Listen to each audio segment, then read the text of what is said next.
What is up, folks? How is it going? We are here. It's episode 35 of Sports Cliches, week 18, the final week of the regular season of the NFL.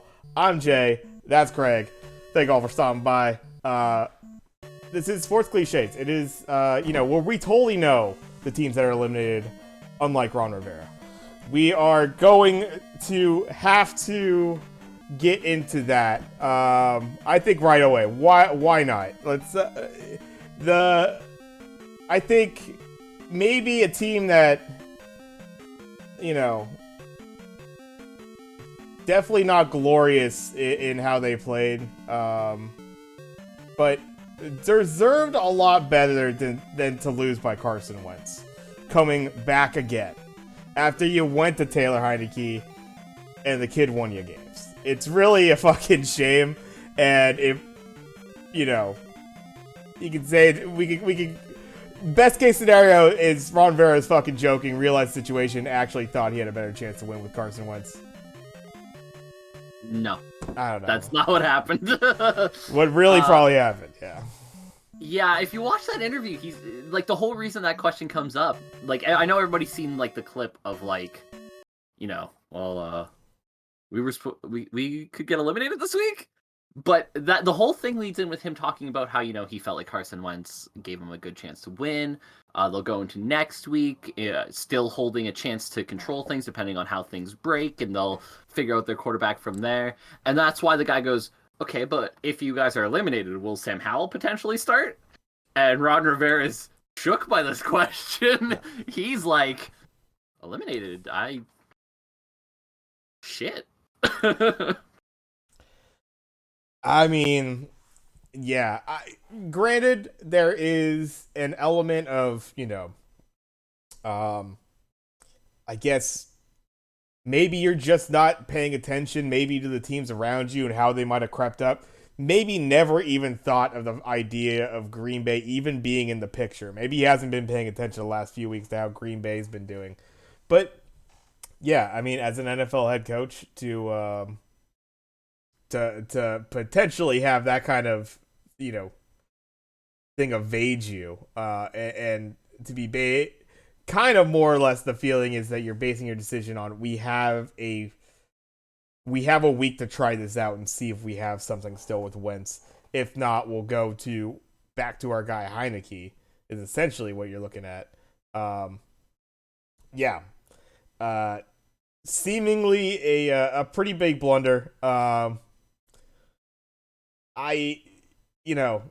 How far does, a team like Washington go? I actually really like, they have a great defense. That's what they had been able to show throughout the year. I think Taylor Heineke at times, he has some pretty lukewarm games.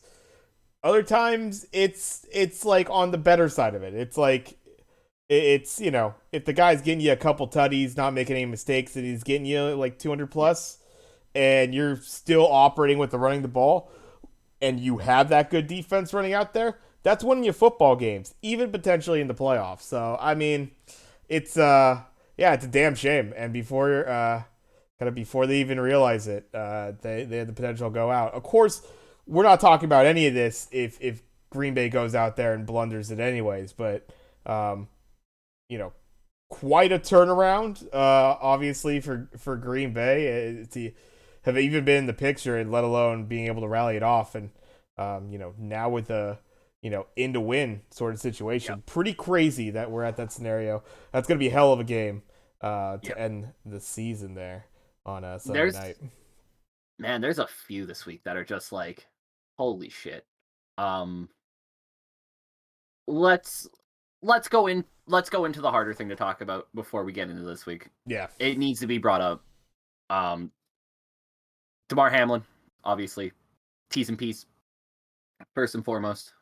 Sounds like he's getting a lot better. Sounds like he's on a path to recovery.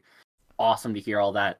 It was great to see his toy drive explode with people donating for well-wishing. It's one of those things where there was a negative thing that happened, there was a bad thing happen, and a bunch of people came together, turned it into a positive. So, I mean, that's really cool. Glad to hear he's doing better. It sounds like he's well on the path to making full recovery, not just, being alive, but full health. He's going to be able to lead a normal life after this, and that's really most important part here. Everything after that is irrelevant. Sounds like he's going to get better. Because of that, we do need to talk about the playoff scenario here. And because that game gets canceled, the Bengals can no longer be the number one seed. Yeah, yeah, yeah. No, it's interesting. I think it's kind of cool in a way. Obviously the first, talking about kind of the first part of that's the scenario, and that uh, it's cool that we're able to talk about right now. Friday evening. Um, you know, kind of the Yeah, whole situation's gone through the week, and luckily at this point, he's actually been able to interact, FaceTime in with his teammates and that sort of thing. yeah, That's awesome at this point. So yeah, I think it lends a little bit more. I don't know. It's not so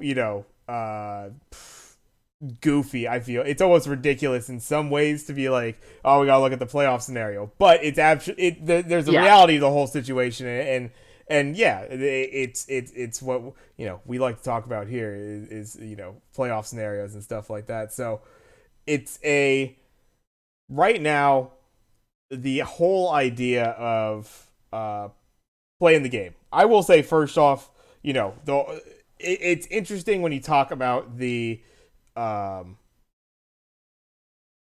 like how the NFL has at the end of the day, I guess this all could be decided with a coin flip essentially between Baltimore and Cincinnati having home field advantage based on if Baltimore wins this game this next week. Then Yeah. they are tied as far as their their total amount of wins is concerned. Now, in the NFL rulebook, it states pretty directly that a tiebreaker in that scenario with teams having equal amount of wins would be win percentages. Usually, Yeah. a tie would be Which coming would into play with this. which But would be the Bengals. we just have a no contest essentially, a game Yes. that's not even on the board. It's not a tie. It's not on anything. But they still have the better win percentage due to having less losses. Yeah. I'm not entirely sure why the NFL is going like just for some random intrigue or something. I don't know how you go from actually having a process laid out in a league that is defined by following their rules to the T as much as possible. Or They got rules for fucking their rules. Rules on rules, bylaws, section A, section yeah. B through Z, and yet when it finally comes down to actually go, I understand this is an unheard of scenario as far as it, but it is. It's a no contest. They have rules in place. The only team this hurts is the Bengals. Nobody else would be negatively affected by this. The Yeah. Baltimore is only benefiting by having the Yeah. opportunity to even coin flip for this damn thing. Kind of just a weird decision on the playoff, picture from that end. That's that's just it. And especially Wild, because yeah. they're likely to play each other Yes, in the exactly. first round. Yeah, There's a very likely shot that that coin flip will decide who gets home field against the other team if it gets that scenario, which is precisely. kind of bullshit, right? Like, I mean, the Bengals win the tiebreaker. They won more of their percentage of games played than the Ravens. Tie broken. You would imagine. I don't know. I don't love the fact that they're like, yeah, well, you played one less game, so we have to decide this with a coin flip. Yeah. It's not the Bengals' fault they played one less game. You really want to make this uber unfair, like we're just deciding to do. Bengals were up 7-3 when that happened. They win? Yeah, no, I Like, mean, but you yeah, of can't do course. that either, No, right? you're not So gonna do that. Yeah. just follow the rules you have in place. It's that simple. The Bengals get screwed a little bit by it, by the fact that, they can't get first place now. That sucks. Uh, the Ravens get screwed a little bit by it, where, like, even if they win, they can't overtake the Bengals. They're going to finish in second. Bills get screwed a little bit. Like, everybody gets an equal part of, like, we don't love this scenario, but it's probably the best one. Whereas in this one, it really only feels like the Bengals get hurt by everything. Yeah, Bills could still technically win first place if the Chiefs lose and they win. Um, but I mean, ultimately, as far as the whole like, because it's either you stick by those rules, you do something stupid yeah, like what we feel like do a coin flip, or you somehow find a way to play that game. I think all large you can't you really. can. So yeah, you just it's unfortunate, but it's come down to that. There's a lot of more at stake than just that, basically, No, and as far as their decision. And yeah, I said I just feel like the path here is just go with the rule book on it. The team with the higher winning percentage wins. Sorry, Bengals. No, it's not really fair. Sorry, Ravens. No, it's not really the most fair thing. Might the Bengals have lost to the Bills? Sure. Could have also beaten the Bills, by the way, which meant your game would mean nothing. It's just one of those things where it, when you deal in that world of like, well, yeah, but it's not fair. What if the Bengals had lost to the Bills? It's like, okay, but catch 22. If the Bengals win this game, do they get a coin flip to get first overall seed? yeah, yeah, Right? Like, let's play it that way. If you want to give the Ravens a coin flip to get home field advantage over the Bengals, fine. Bengals win this game, they're at 12-4. If the Chiefs lose and would be at 13-4, they should get a coin flip to decide if they're first place or not. Because they could have beaten the Bills. right. Yeah, I mean, And yeah, they would have the tiebreaker in that scenario. right. I mean, yeah, exactly. If I mean, it's it's a it is it's a scenario that you haven't had to deal with before, but you did have things in place, and it's just interesting that when it comes up, that it's gone through like an actual process like this, and ultimately comes out as something that's not on the books like that. Like yeah, you already have it set as as win percentage. So strange in that. I mean, ultimately, I feel like the way that uh, you know NFL's been criticized, for how it handled it, during the game, as far as there was the rumors of the 5 minutes to warm up, and then you're going back out there. Why Yeah. didn't they announce that sort of thing? I think some things are kind of smart. The whole idea, and I can't remember who I heard this scenario brought up, but the whole idea of not like immediate, like, because people were angry that they weren't just immediately calling this game. But you got to understand, for the people that are there already in the stadium, what they have to do is they have to be concerned about getting that guy to as quick of a Yeah. medical care as he can get to. Yeah. You can't have a bunch of people flowing out of the stadium all at the same time, then, right? No.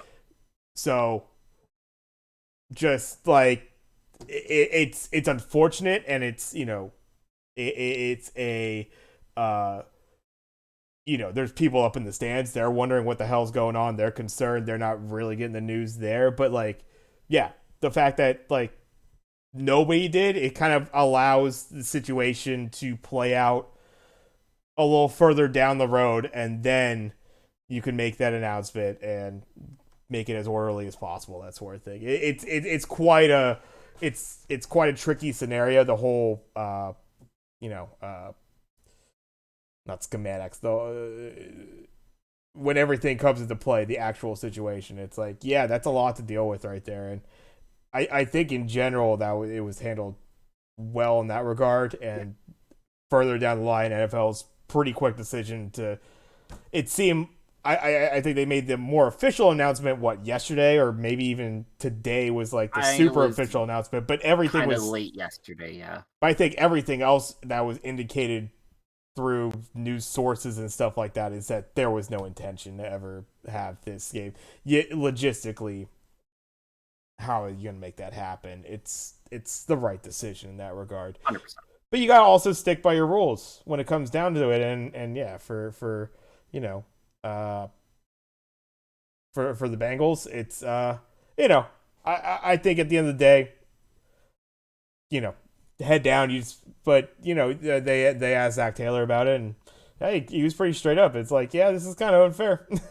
You have Kind of rules and you're bullshit. kind of not doing it. I know Mixon Yeah, came out with a tweet and stuff like that. So yeah, that's kind of the feeling yeah, that they'll have. They'll have a little bit of a chip going into this week. But yeah, you want to go out and win this fucking game anyways. So yeah. um, But yeah, like I said, if you're gonna do it one way, you have to do it the other way, right, right? Like if you're gonna have it where right. like the only team that can be punished by this is the Bengals, that doesn't work. There needs to be some reverse on that. And like I said, if the Chiefs lose to the Raiders, they should absolutely do that coin flip the other way if the Bengals win. Mm. Right? If you're gonna do this weird scenario of like, well, we'll decide it with a coin flip. Yeah. Do it the other way. Right? If the Bengals lose and or if the Bengals win and the Chiefs lose, why don't the Bengals get a coin flip for number one overall seed? Yeah. Well, with that, let's jump right into it because what Yep. is our first game on Saturday? Raiders. Which I actually forgot that there was actually a couple Saturday games. So, hooray, we got football tomorrow, folks, at 1:30 my time. Fantastic. A nice little lunchtime treat there. We got the Kansas City Chiefs. They're heading to Vegas to face off against those Raiders. Um, Raiders? Stidham? Quite an Jared Stidham. interesting game that they were able to pull out last week. Was I was sweating that whole game basically. It was a cold day, but I was sweating internally basically. Uh, yeah, the Chiefs right now sitting at 13-3 are going to be the 8.5 point favorites going into this one. Uh, What's the thing about the Stidham game? I feel like I need to. I feel like nobody's mentioned it, so I will. sure. It wasn't phenomenal. He had a very good game, make no mistake. But 23 of 34, 365, three touchdowns, two picks is not an outstanding line. It It's very good for a guy who's making his first career start. But he's also been in the league 3 years and played in 6 games. He's not. It's not like Brock Purdy coming out of Mr. Irrelevant to do what he's done. It's a little more of a guy who's been around and finally gets a chance to start and does well. Yeah. So in watching that game, a couple things really stand out to me. One, the Niners went back to their early year form. Too many goddamn penalties. They Yeah. had racked up by the third quarter, going into the fourth, or I think potentially early in the fourth quarter there. 8 penalties already. A lot of really bad timing on the penalties too, and that kept extending drives for the Raiders. Did just enough with a guy like Josh Jacobs. He was kind of annoyingly getting some runs in there, especially on early downs, getting them a good 5 or 6. They had some plays to work with. Stidham didn't always look that great. They had plenty of, stuff that was blown up, and the defense looked great for the Niners at points. But eventually it was just like it would kind of wear down, and they got to sit him a bunch. But he stood in that pocket, and he Oh yes, he delivered. did. He delivered some balls, and it was kind of one of those things to where the D'Amico Ryan's defense is going to have kind of this umbrella, more or less, and it's hard for guys as the play develops to always stick in their zones, so it kind of slides along. If they're able to find that open gap, they're able to just take huge plays down the sidelines when plays get broken up. That's what happened a lot. It was a lot of uh, busted pockets, pass rush kind of getting to him. He rolls out, and a receiver that's essentially on a continuation or a complete adjustment from their original route finds this giant pocket in the middle of the field, gets open. Hey, I could throw to an open guy 25 yards down the field, no problem. That was your Devontae touchdown late. Yeah. That was many plays for him late. So it was a Niners defense that uh, had a little bit of bend at times, gave up probably a little too much on the ground, and then although they were getting to Stidham was doing enough getting out of the pocket and just standing in there to where he was still able to deliver balls out, and they found pockets in the defense. It was by far one of the worst overall defensive performances that the Niners have had, but at the same time, you know, he stood in there, and that's Oh, exactly what you got to do against this team. like make no mistake, I'm not saying he was like, oh, they're overrating this or anything. He Oh was yeah, good yeah, in that game. yeah, Make no mistake about that. I just feel like I read an article today about why Jarrett Stidham should be the Raiders starter next year, and I nearly pissed my pants laughing. This is a guy yeah, who, in his yeah, career, yeah, has thrown 5 touchdowns and 6 interceptions. He is that guy. Like yeah, yeah. he's it was a decent start, right? But he has also shown through most of his career in the NFL doesn't play well at the NFL level. I don't buy him going in and beating the Chiefs. I'm not on that train. Give me the Chiefs here. I just I don't see it. He's gonna do what he's done in every game he's played consistent minutes in, which is make a couple mistakes. And that's a couple too many for this Raiders defense against the Chiefs. Yeah. Um, I'm I'm in agreement. Like, I don't think it was.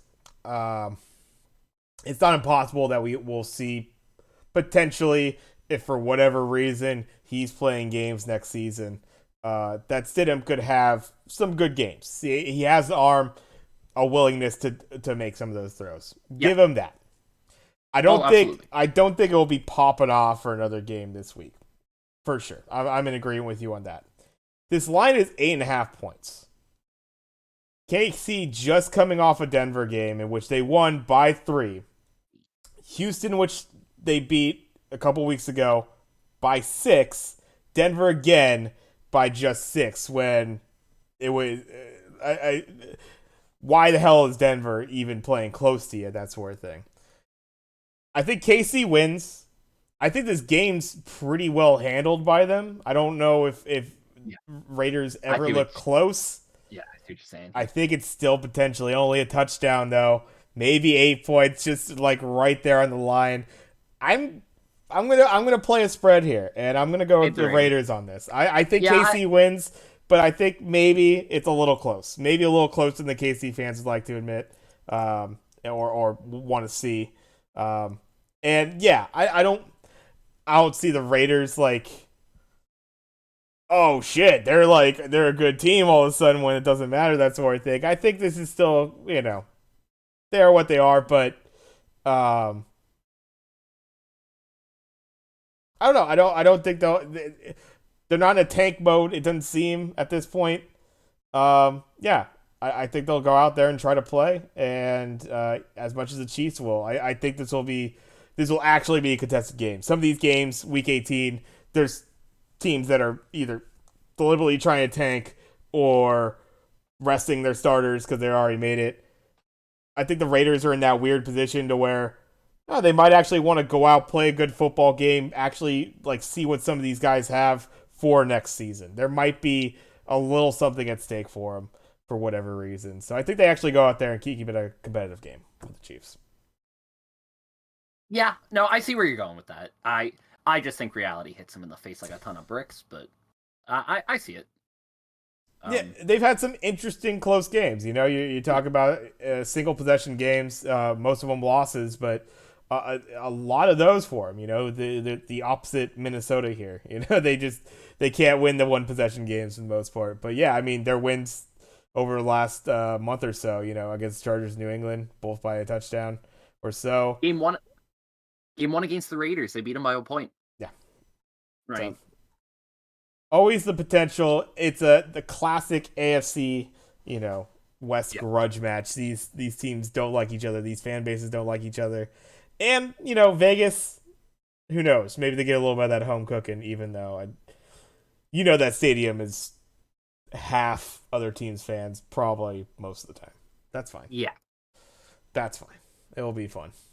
I do. It's ridiculous. It sucks that they're one of, if not the most expensive ticket to get.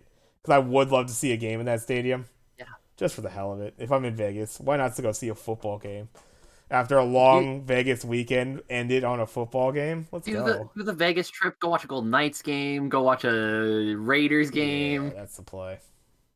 Yeah, that would be fun. Yeah. Um, All right, let's see. I don't know. So yeah, I got the Raiders. Craig, I got the Chiefs. Hey, we start off with a We didn't split much last week. no, and we both We were trash last week. Oh yeah, I did not give that update last week. I went 5-9. Craig went 4-10. So I'm 107, 96, and 6. I've come getting I'm squeezed back down to 500. Craig I'm is now so fucked. 99, 104, and 6. Unfortunately, I'm so so fucked. needs to rally it back. Hey, we're getting this one. We're gonna get playoff picks. So has the Yeah, ability to except I'm rally picking back. for chaos. Uh, there you go. Hey, I based on how the season has been, maybe that's the play. Let's go with some chaos.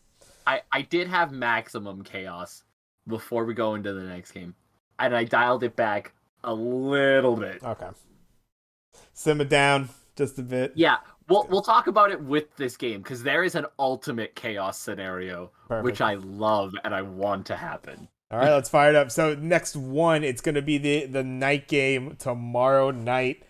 We got Jacksonville gonna be hosting Tennessee for the AFC South Division winner. Jacksonville getting -6.5 here at home. Sitting here with the better record at 8-8 to 7-9 for the Titans, but it all comes down to this game. Titans will win the tiebreaker if they're able to win this game. So they could be a sub 500 division winner, getting that fourth seed. Or Jacksonville makes the rally back, and I believe this is a team that has won now. I think Jacksonville's won at least 4 in a row. I think it's 4 or 5. They lost a weird one a couple weeks ago. I had this pulled up earlier. Um, I wish I uh, didn't close that.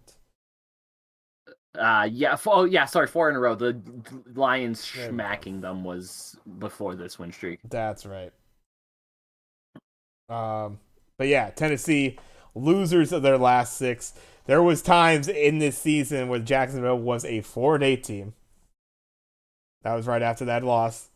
Tennessee at one point was a 7-3 team. Now we're here. And now we're here for the division. Who you got? Okay, so I got a couple of fun stats. I'll tell you the ultimate chaos scenario, and then I'll tell you why Jacksonville's gonna smack the shit out of the Titans. I can't think of a least exciting winner goes through game ever because this Titans Oh, team's sad. They're starting Josh Dobbs. that's kind of spicy, dude. Because Josh Dobbs really coming out of nowhere, right? Where was he last It's like playing? he was the backup behind he was in Pittsburgh was a Cleveland while earlier this ago. year. He was Cleveland, in okay. Cleveland earlier this year. He was the backup behind fucking what's his name? The backup there now. Who started like the first half of their season. Um, Why am I blanking on this? I want to say, Jay starts with Oh my god. Jacoby Brissett, right? Jacoby Brissett. Thank you. Fuck. Start with an A. Start with a J. I was thinking, yeah, Yeah. Jacoby Brissett. We got this. Yeah, he was the backup there. And then Sports show, by the way, NFL show. we cover this league on a weekly basis. It's been a bit. I There's got been a I lot of starting QBs this year. Let's be honest. It's actually been incredible. I got a chance for you to redeem yourself. Oh, Right here sweet. with some NFL trivia. Trevor Lawrence, if he throws for 99 yards in this game, which he almost certainly will become the third Jaguars quarterback of all time to throw for 4,000 plus yards. Yeah. Who are the other two? Mark Brunell That is one of them. and Jags quarterbacks. Oh, former Niner player, right? No. I Who's the second? Quarter. Yeah, no. Former. I was almost positive.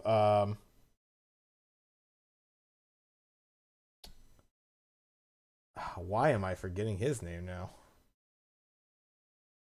He announced his retirement earlier this year. Oh wow. I don't announced his retirement earlier this year.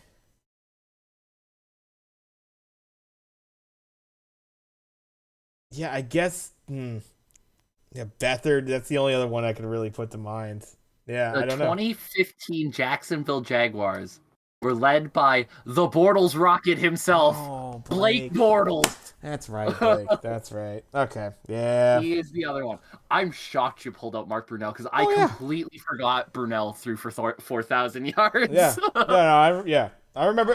Because I had Bortles right away. early When Jags were a spicy team. They they had some were, brutal games with but the I always Niners. I remember them remember that being motherfucker. Fred Thomas just running the shit out of teams, All right? right.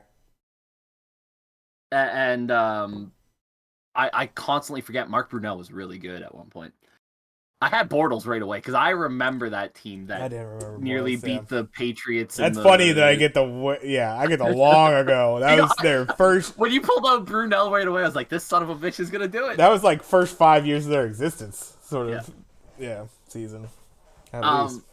So yeah, crazy scenario in this game. Titans win, Yeah. and then the Patriots, Dolphins, and Steelers lose, and the Jaguars still make the playoffs as the 7 seed. Oh wow, wow, that's crazy. Okay, okay. Wow. That being said, the Jaguars won't lose this game. They'll win it by like 20 plus. It's gonna be ugly, people. Trevor Lawrence is he's completely hit his stride.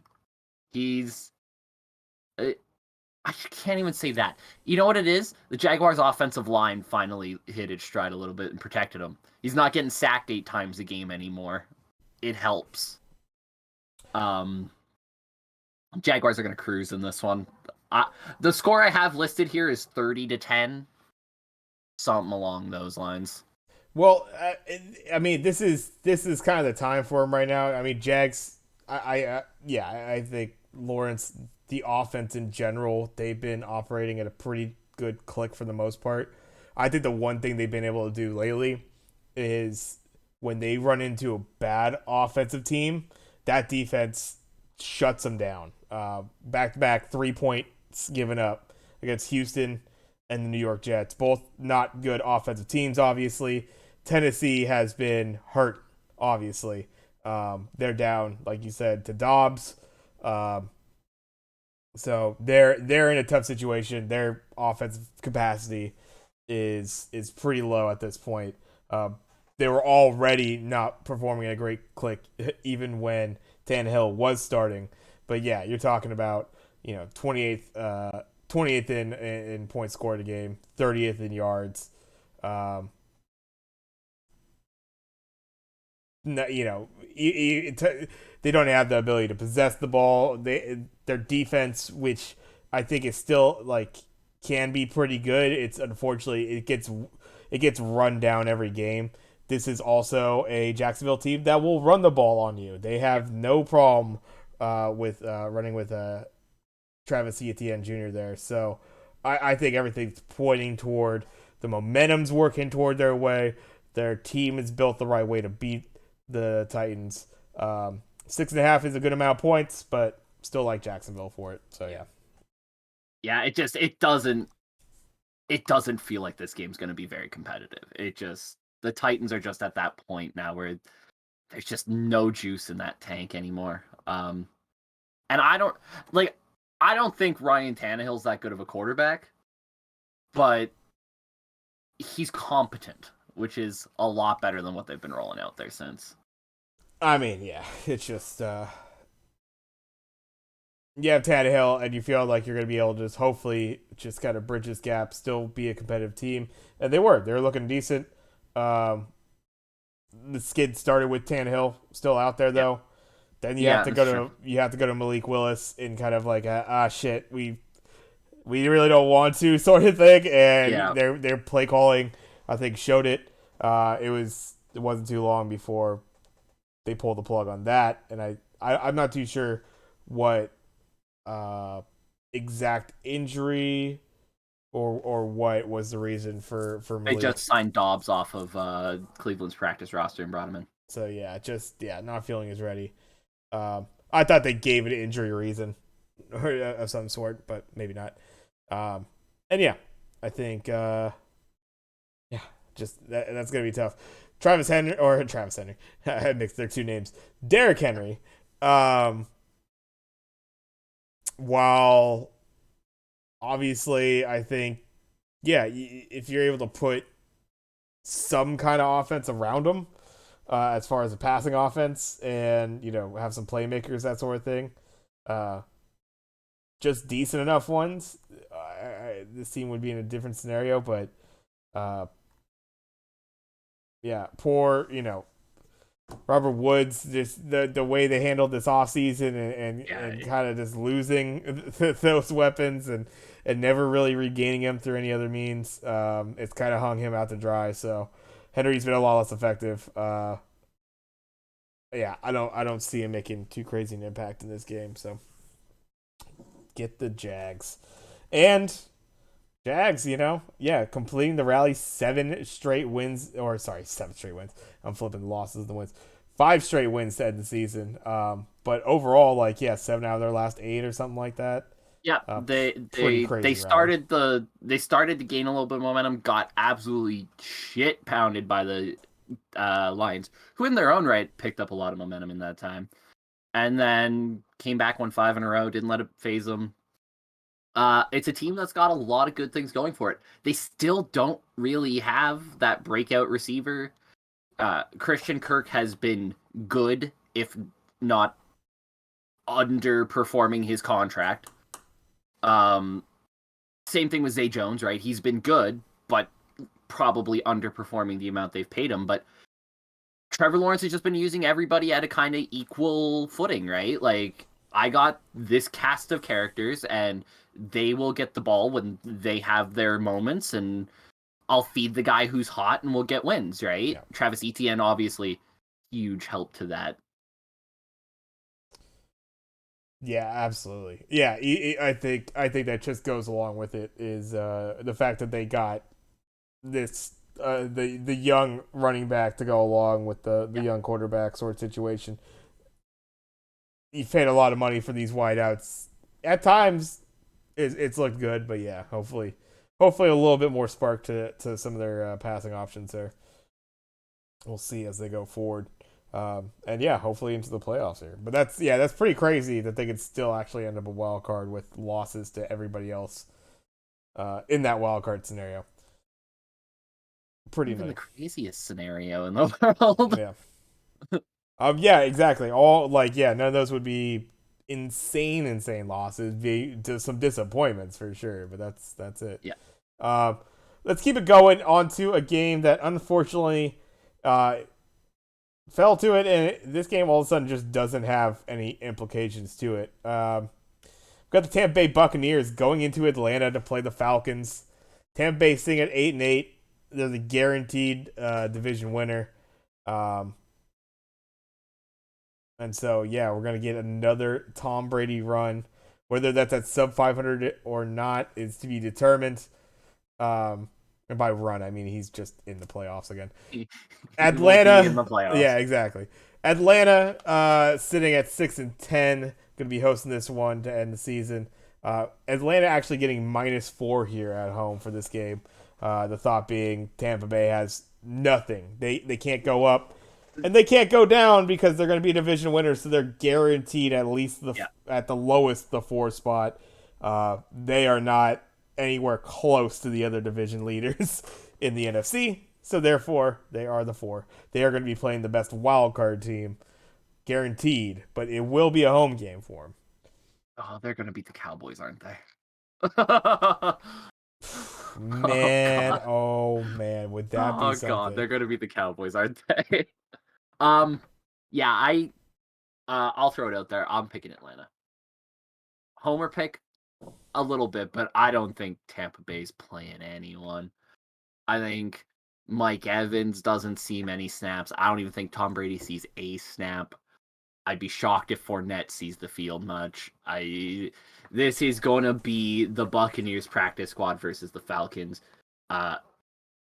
Last week they played well, not exceptional against the Cardinals, but they won.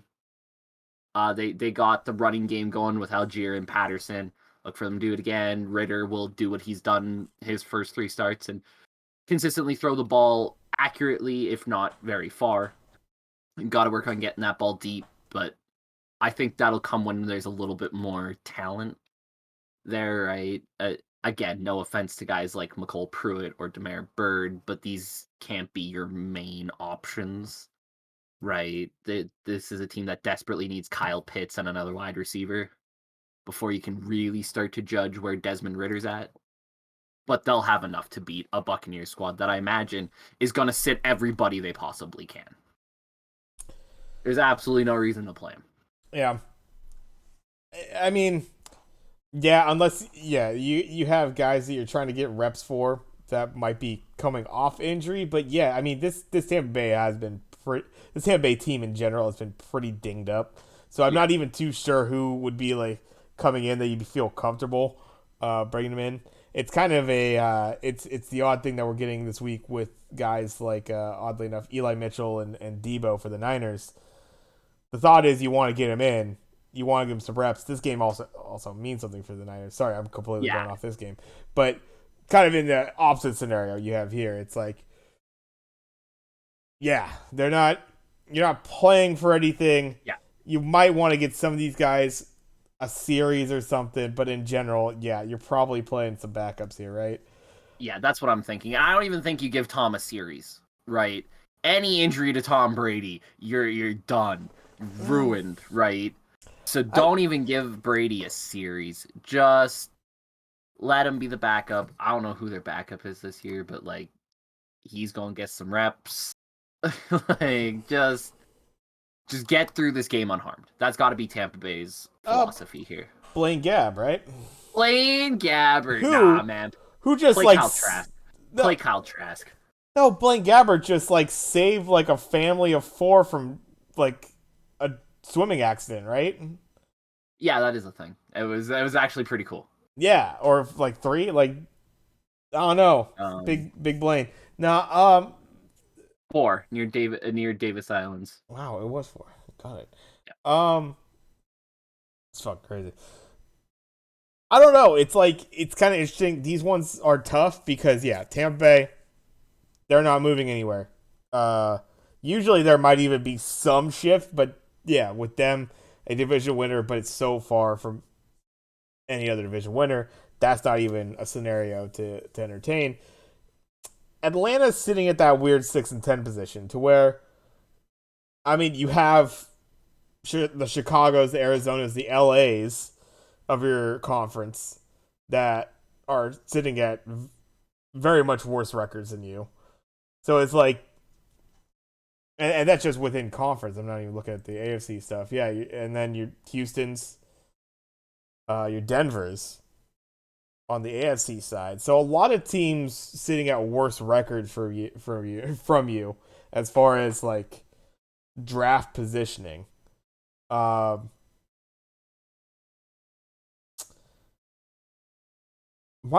is kind of an interesting one. That's definitely a spread where I mean this game could be very low scoring. Field goal deciding it wouldn't be the craziest thing. You know what? The more I'm thinking about it, sorry to cut you off while you're thinking here. You absolutely fucking play Kyle Trask, right? Like you drafted him 2 years ago. He hasn't seen any regular season playing time. You don't know what's happening with Tom Brady at the end of the season. Maybe Kyle Trask plays really well, and now you go into next year thinking, might we have our guy? I know he's athletically not the most gifted guy in the world, but he was always a good passer at Florida. He's very Tom Brady-esque in that sense, right? He can fill in that system well. Fucking of course you play Kyle Trask here. What are you talking about? There's absolutely got to be a Kyle Trask game.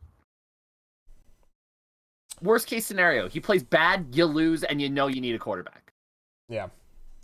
Yeah.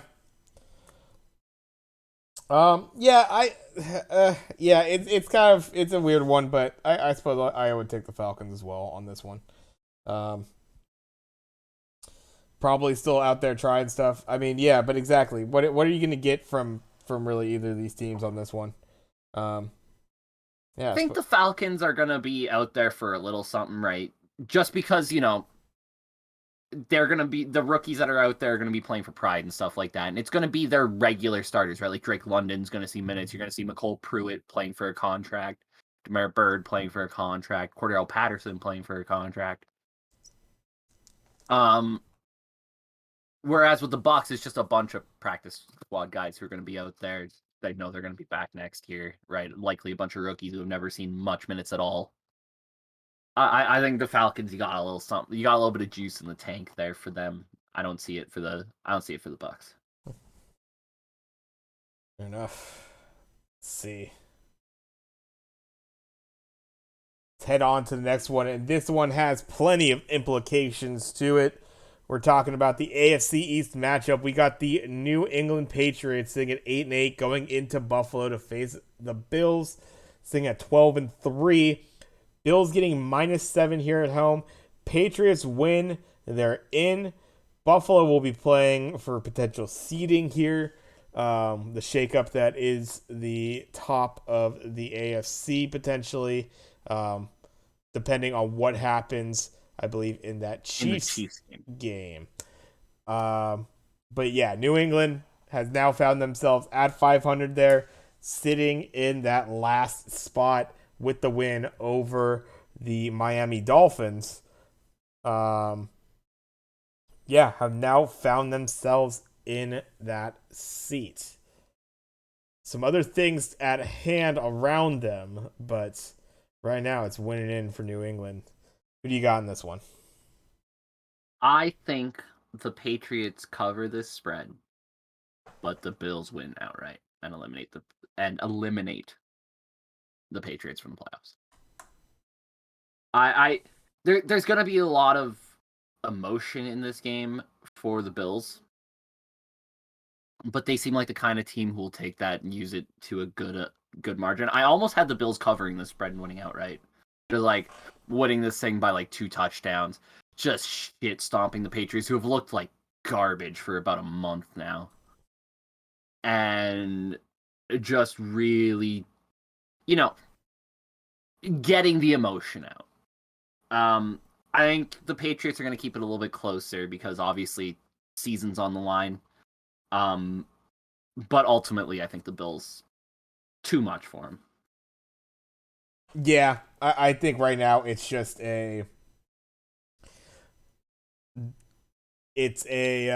a tough one because yeah, you finally got yourself back into it.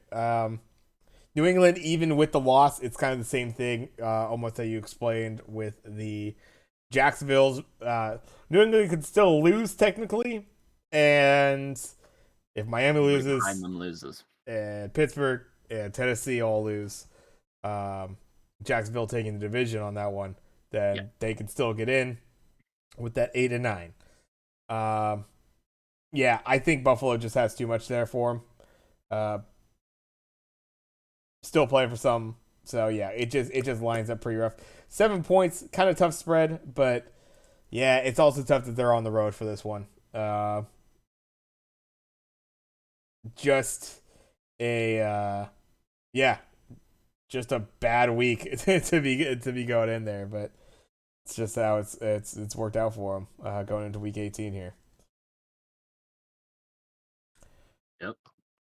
As And really, it's all on them. They had a chance to be cruising into this game, feeling no pressure going into the playoffs, and they have just laid some eggs recently, right? Lose to the Bengals, fine. They're a good team. Lose to the Raiders, unacceptable if you're a playoff team. You beat the Cardinals, you get skunked by the Bills. Bills are a good team too. I You just look back through their season. That 33-14 loss to the fucking Bears. that's a The wild hell hunch. is that? Yeah. Right? The 20-7 loss to the Dolphins at the start of the year, the 27-14, 24 loss, or 27-24 loss to the Packers, rather. There's just too many bad teams have beaten this team this year, and it's caused them to be in this situation where you know you're probably hung by your own petard at this point. Yeah, I I think it's a the whole idea that they've gone through this entire season, and I feel like it's kind of a shame. Um, yeah, whether you like Mac Jones or not, uh, that's one thing. Rashawn or Ramondre Stevenson, right? Ramondre Stevenson. Guys like that. It's just like it's just unfortunate when clearly there was some weird decisions being made by your front office, by your head coach, as far as who your staff's going to be, who your coordinator is going to be. To just basically does not have an offensive coordinator going into the season. It's a move. Bold It, strategy, Cotton. going to Matt Not Patricia, play it it's like off. you never really you didn't give yourself the best chance. No. You as much as the players gotta work their ass off, I think the same has to go for the coaches in the front office, and when they're not fucking trying, like I don't know, it's either incredibly misguided or just foolish or whatever. So yeah, they kind of made it. They made it themselves. This team, uh, although yeah, it's not like it's not a crazy amount of teams, but yeah, you're talking about the late loss to the Raiders, the early season loss to the Bears, the Packers when they weren't in form at all. Yeah, those are losses they're gonna fuck it, they're gonna dread. Because some of those others are more acceptable. You're losing some tough games to some tough teams, but um, yeah, that's gonna bite them in the ass. You rack up too many of those. Yeah. And you're in the situation you are in now, and you got to play for pretty much your playoff life, just about. Bengals loss, Right. Bills loss, Dolphins loss, you're probably okay with, right? You're like, listen, these are tough teams. Even the Vikings loss. Tough teams, good teams. We played most of them hard. We'll ignore the Dolphins game. Uh, we lost to good teams. Those are fine. I think you're going to look back at the losses to the Raiders, Packers, getting skunked by the Bears, and that's going to be where you look at this loss here and go, shit. Right? I don't think it's the Bills loss at the end of the season that you're going to look back on and be like, that's the one where we lost it. You're going to look back on those games against winnable teams that you just blew. Yep, absolutely. And one of those teams they blew a game to, that Chicago's Bear team, going to be hosting Minnesota coming up this weekend. Minnesota going into Chicago. Chicago getting +6 here at home. They're sitting at a unfortunate 3-13 record. Minnesota coming in at 12-4. Minnesota still in an interesting position, looking at potentially trying to get that 2 seed. They are in the 3 right now, though, and would need the Niners to lose to get there. What do you think for this spread? I mean, Minnesota's going to cover it easy. Yeah. Justin Fields has a hip injury, and Nathan Peterman is starting again. And I mean, come on, Peter meme. Yeah. We know what you're doing, Chicago. We see right through it. You know what the sad thing is? Spoiler alert, it's going to work. Chicago's going to end up after this weekend with the number 1 overall pick. And it's going to be fun. Oh, Because man. you know what the worst thing about that is? Chicago's going to be sitting there with the number 1 overall pick. A Bryce Young sitting on their lap. And they're going to go, we don't need a Bryce Young. Who wants them? And how much you willing to pay for them? Yeah, right. I think Chicago is going to come out of this because I think they lose this game, and I do think they end up with the number 1 seed. And because of that, I think they're going to end up hauling someone for Bryce Young, and I mean good. They're going to get roster players. They're going to get all the draft picks you could ever want. It's gonna. This is gonna be the. I know you hate tanking, but this is gonna be the best used tank of all time. I mean, yeah, I hate it in the like the general overall like a multi-week tank Yeah, and just not going out there and doing anything with it. Yeah, and granted, yeah, I don't love it or anything like that, but true. If you're sitting at that spot, you don't need a quarterback because you feel that's the good about one it, spot you don't need. and You it's know just you got a good one. it's not a typical scenario for a team with Yeah, that unless it was through previous trades or something like that. So you'd be sitting at that with the number one. Um, the Bears potentially there with that. So yeah, I have Minnesota. Minnesota's still clearly playing for something in that regard.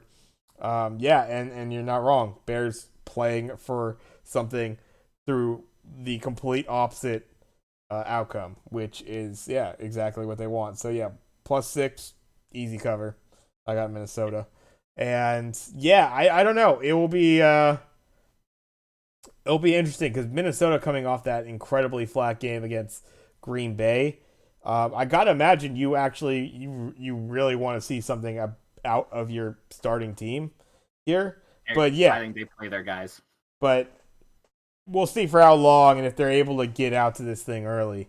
As far as get a good amount of distance because Yeah, you can't feel like the Bears are going to be putting up many points against you. Haven't been able to eclipse you know 10-13 in the last 2 weeks. and if I know anything about Nathan Peterman, he might score a few points for you. Yeah, there you go. Exactly. Yeah, that's true.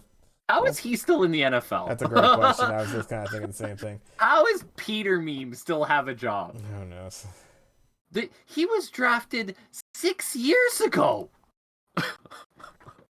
It's amazing. I mean, some guys, the great locker room guys, they're great with the clipboard. Um, Josh McDaniels wanted him to be the starter in Las Vegas this year. That was a thing. Josh McDaniels was like, we're going to get Peterman in here. I love him. Got a great look. He's going to be the starter for our team.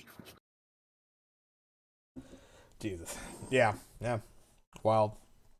Wild. Yeah, it's one of the greatest of anomalies how Nathan Peterman is still in the league. There's a few guys like that, man. Yeah. Like Nathan Peterman. We mentioned Blaine Gabbert earlier. Cool dude, saved the family of four. Not a great NFL quarterback. No. Nope. But I mean, yeah, I don't know. Backup quarterback is an interesting. Yeah. It's kind of thought of as the potentially the best position because you're not playing, so you don't have that fan base actively going after your ass, but you're still a quarterback Yeah. on an NFL team. It's like, yeah, And as a matter of fact, it's usually the opposite. Most fan bases love their backup quarterback and think they should be starting ahead of their oh yeah, guy. exactly. It's What? always like, why are we putting in? He do so Why much are we better. playing? Why are we playing this guy? We got Peterman there, ready to go. Yeah, no, absolutely not wrong, not wrong at all. And let's move on to another game that's going to be featuring a backup here. The Baltimore Ravens going into Cincinnati to face the Bengals. Couple AFC North teams. Some playoff scenario situations coming off with this one, as we talked about earlier. The potential for this game to be played again in the wild card round, the whole coin flip scenario. But coming into this game, the Ravens will not have Lamar Jackson again. Gonna have to be going, I imagine, back to Huntley on this one. And I don't think they have really another option. I Right. don't know who their third string is at the moment, but I can't imagine it's not Huntley. Right? Yeah. They've shown a lot of confidence in Huntley. Um, Anthony Brown is their third quarterback, so yeah, you'd imagine it's Huntley. Yeah. Yeah, Ravens just coming off of that tough last minute loss against Pickett and the Pittsburgh Steelers to still leave the door open for the Steelers as well. Out A of little bit. a little bit, just a bit. But yeah, this one sitting at -9 for the Bengals here at home. Who you got? Oh, Bengals easily. This Baltimore team, even before Lamar got hurt, by the way, this isn't just a Tyler Huntley thing. Before Lamar got hurt, this Ravens team looked like they were falling down. And since Lamar got hurt, they're that commercial with the old lady with trying to call 911, help by falling and can't get up. Life alert. It's bad. It's bad. I believe we are watching the second last game to be coached by John Harbaugh of the Baltimore Ravens. The last one will be the following week when they also get eliminated by Cincinnati. Um, Spoiler alert for next week's picks. Cincinnati wins that one too. This Bengals team's good. It's really good. And I know they got out of the gate a little bit slow. I'm going to chalk almost all of that up to this new offensive line. They built it piece by piece, but it needed time to mingle. It needed time for everybody to get to know each other, know who does what well, where are my shifts, where are my blocks, who, when I'm doubling, who's pulling with me, right? There's so many intricate things of offensive line play that more than anywhere else on the NFL field, you need to play as a unit, right? If one member of that offensive line is a little bit off, that whole line's going to start to fall apart because now that somebody else needs to pull over there to help that person, and it becomes a whole thing. This Bengals offensive line picked up a bunch of names that they knew would get the job done, but it took them a while to get together. They figured it out. That line looks crisp now. Joe Burrow's got time. Deadly quarterback. We know about the receivers. They got Joe Mixon. They're too good. They're just too good for this Ravens team. Yeah, I mean, yeah, I think they've gotten good here in pretty much this entire second half of the season. They're coming off of 7 straight wins, uh, and I think in general, um, you're talking about a team that got dinged up here and there more or less, but uh, kind of right now at pretty full function as far as the squad's concerned. Uh, Again, in that situation, absolutely still playing for something. So Baltimore's not going to get any breaks on this one. So yeah, I got Cincinnati 9, big spread, but Cincinnati I think has more than enough firepower to be able to really put it there. And yeah, Baltimore run into just an unfortunate situation. They've had tough times operating their offense with Lamar Jackson in. Yeah. But yeah, like you said, it's just kind of fallen off that much more when they've had to go to the backup there. So, yeah, I can't believe it's not Lamar Jackson is not gonna get it done here. Make a wish, Lamar Jackson. no. Like I don't hate Tyler Huntley. I think he's a solid backup, and I completely get why he's there. Right? Because you can still run your offense the same way with Tyler Huntley. He is essentially Lamar Jackson light. Um, but you still need to change it up a little bit. You can't he's not the athlete Lamar Jackson is, right? You can't have him running the ball like 20 times a game. You can't do all the things that Lamar does to single-handedly win you games. And because of that, the flaws in Baltimore's team really start to show. And boy, missing Hollywood Brown really starts to show when you don't have Lamar Jackson because there's no big play guy there, right? There's no I'll run a 5-yard slant to Hollywood Brown and he'll break it 70 yards for a touchdown. You don't have that guy. I love Bateman. I think he's solid, but he's not that guy. Yeah.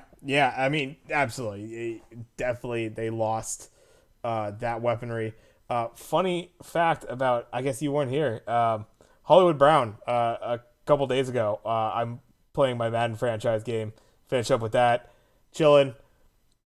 The actual Hollywood Brown popped into my channel. Holy shit! Yeah, which we didn't realize at first. So there was some funny conversation had there, but it was, yeah, Oh, that's Fun fact. crazy. Fun fact. I mean, Shouts he's out on Hollywood Twitch Brown.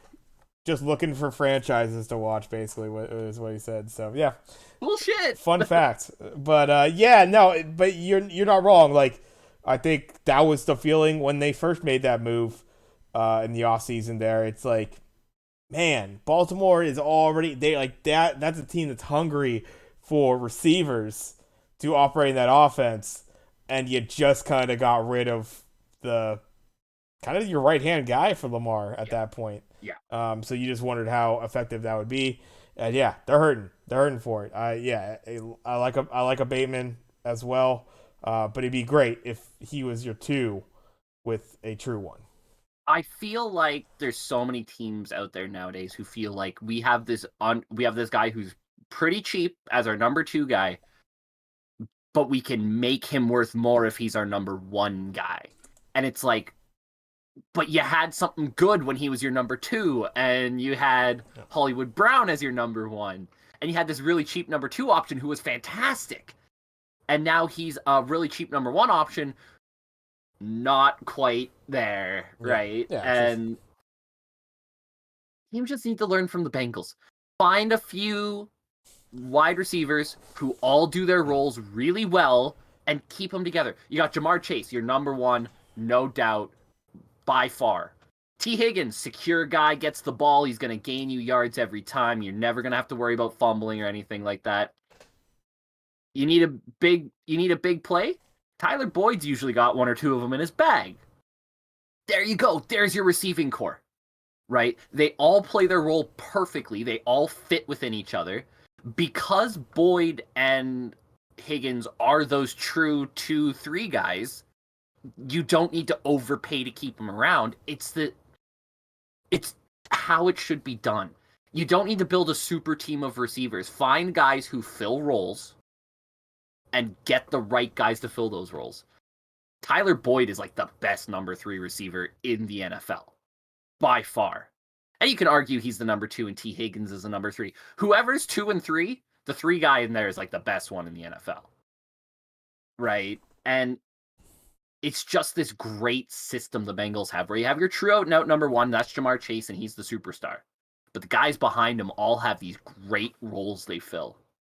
And that at any given time, that guy can step up and produce big in a game when you need it. That's why when you lose Jamar Chase for about a month, your team can still produce. Yeah. Because you have guys who all do things well. And I just feel like too many teams look to go, but if I get this draftee who's really good and I have my number 1, I can just ship off my number 1 guy, build up some cap space by taking draftee, moving him to number 1, and it doesn't work that often. Yeah. I mean, yeah, I think it's all around obviously scheme as well too. I mean, Yeah. that's going to go a lot to it, and unfortunately, I don't think the Ravens have at times had really potent offensive play, but in general, the overall feel is that it's pretty underwhelming. Like as far as the points they're putting up, and there is a certain amount of I feel like there's good flashes and like good series out of them, and then just silence for multiple series in a row, sort of thing. It's not a consistent offense that's moving. It hasn't been for a while now. So, just kind of leaning into that. It's that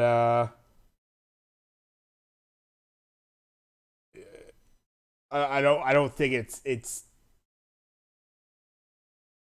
terrible, obviously, to have a guy like Lamar out there, but I feel like there is just a little bit.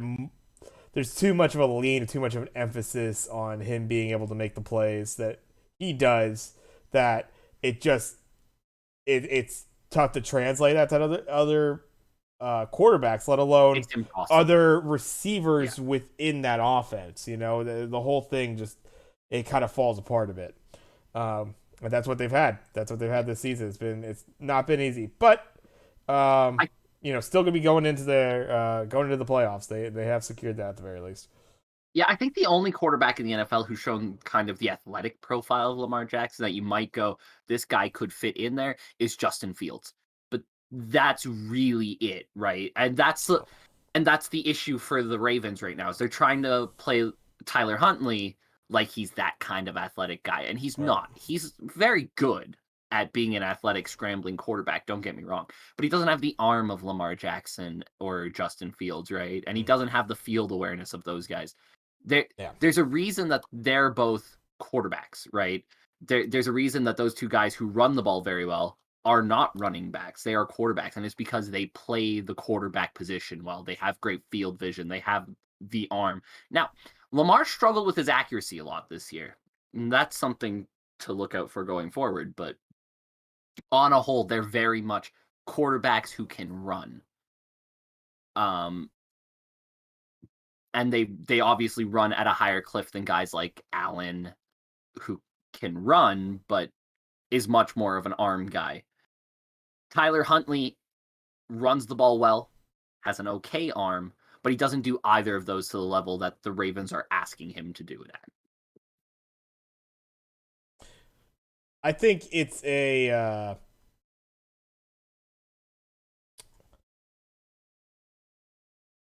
yeah.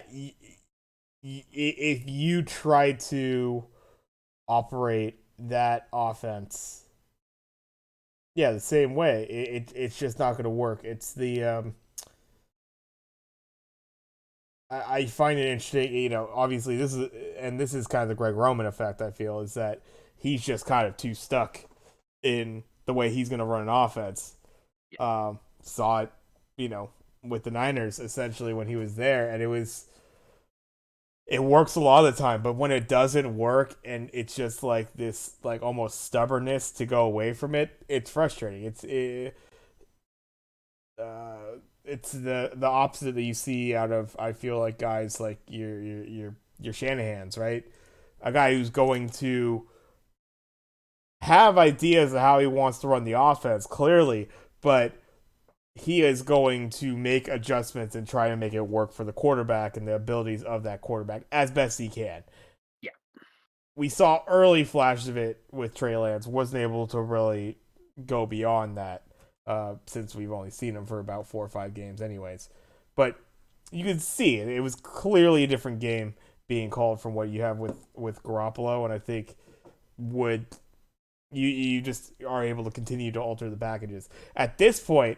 Now you with Purdy, it's this very interesting to where I think you kind of like Purdy to run at times for you, and it opens up some interesting options for you. So just goes to show that offensive coordinator and being able to, work with what you have. It's not going to be easy. It's just dropping a guy, especially when that guy's Lamar Jackson and the way you run that offense. Yeah. Let's keep it moving though, into the stinker of the week, and I think I already know where you're going with this game, based on how you've called it. But we got the Houston Texans going into Indianapolis to face the Colts. Both teams on some pretty bad seasons here. 2-13-1 to the Texans, 4-11-1 to the Colts. Colts getting -2.5. You might ask where those ties came from. That's Each from these two other. teams facing at the week 1 of the season. They opened up with a tie. They're back at it again in the last week of the season. Much different expectations than where we thought this game would be. Certainly for myself. Uh, Well, for one team, there's much different expectations. I think well, yeah. everybody kind of thought the Texans were shit. No, yeah, exactly. Yeah, that's kind of like Colts would be potentially using this as a rest week. I would have thought going into the season, but here we are, and they're playing for seeding, or not seeding, playoff or draft positioning. There we go. Hey, we found it. All right.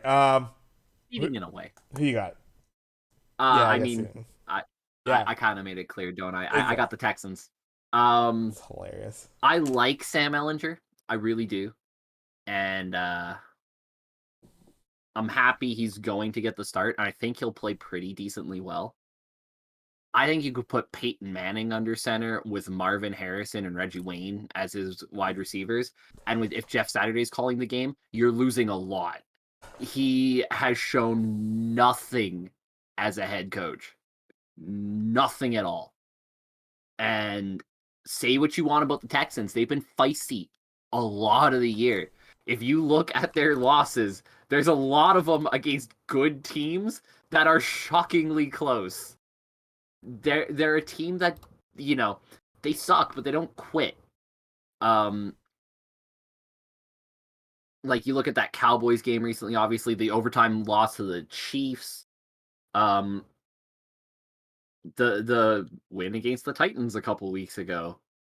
Oops, now you're in a 1-game playoff. Um, win against the Jaguars, right? Like, Yeah. it's not like they're getting skunked every week by every team. They are playing good teams and playing them tight. Colts, on the other hand, recently have been playing nobodies and getting destroyed by them. Right? Save a 1 week foray into actually playing a tight game against the Colts. They lost, or against the Vikings rather. They lost 54-19 to the Cowboys, 20-3 to the Chargers, and 38-10 to the Giants. All playoff teams, but you can argue the caliber of those teams all you want. There is some issues with that Cowboys' recent scores and getting absolutely skunked by those teams.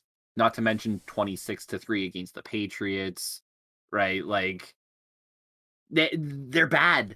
They're really bad under Jeff Saturday. Yeah. They don't compete. They lay down and die pretty quickly. The team doesn't seem like they give a shit about playing for Jeff Saturday. Like, it's all bad. I think the Texans ruined the tank.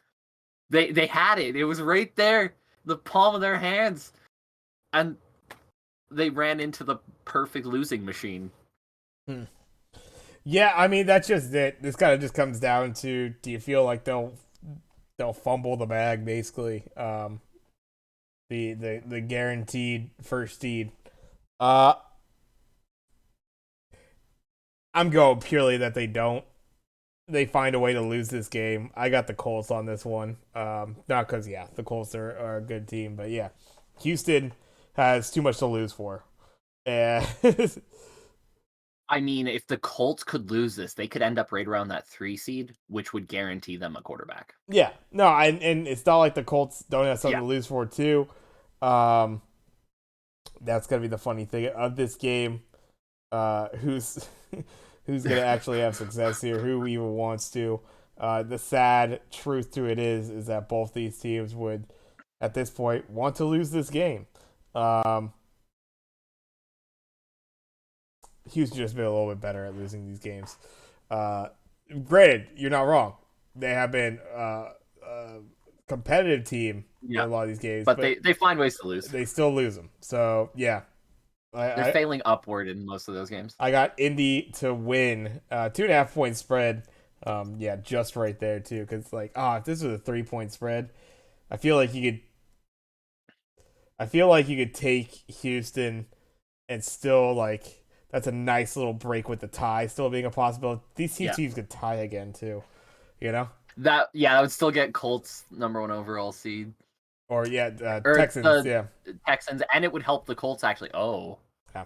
Oh man. Yeah. It's like last year's playoff scenario all over again that I nearly caused to happen, if you remember correctly. I'm great at calling the chaos at the end of the year. I should have just gone with the Jaguars losing to the Titans and making the playoffs anyways.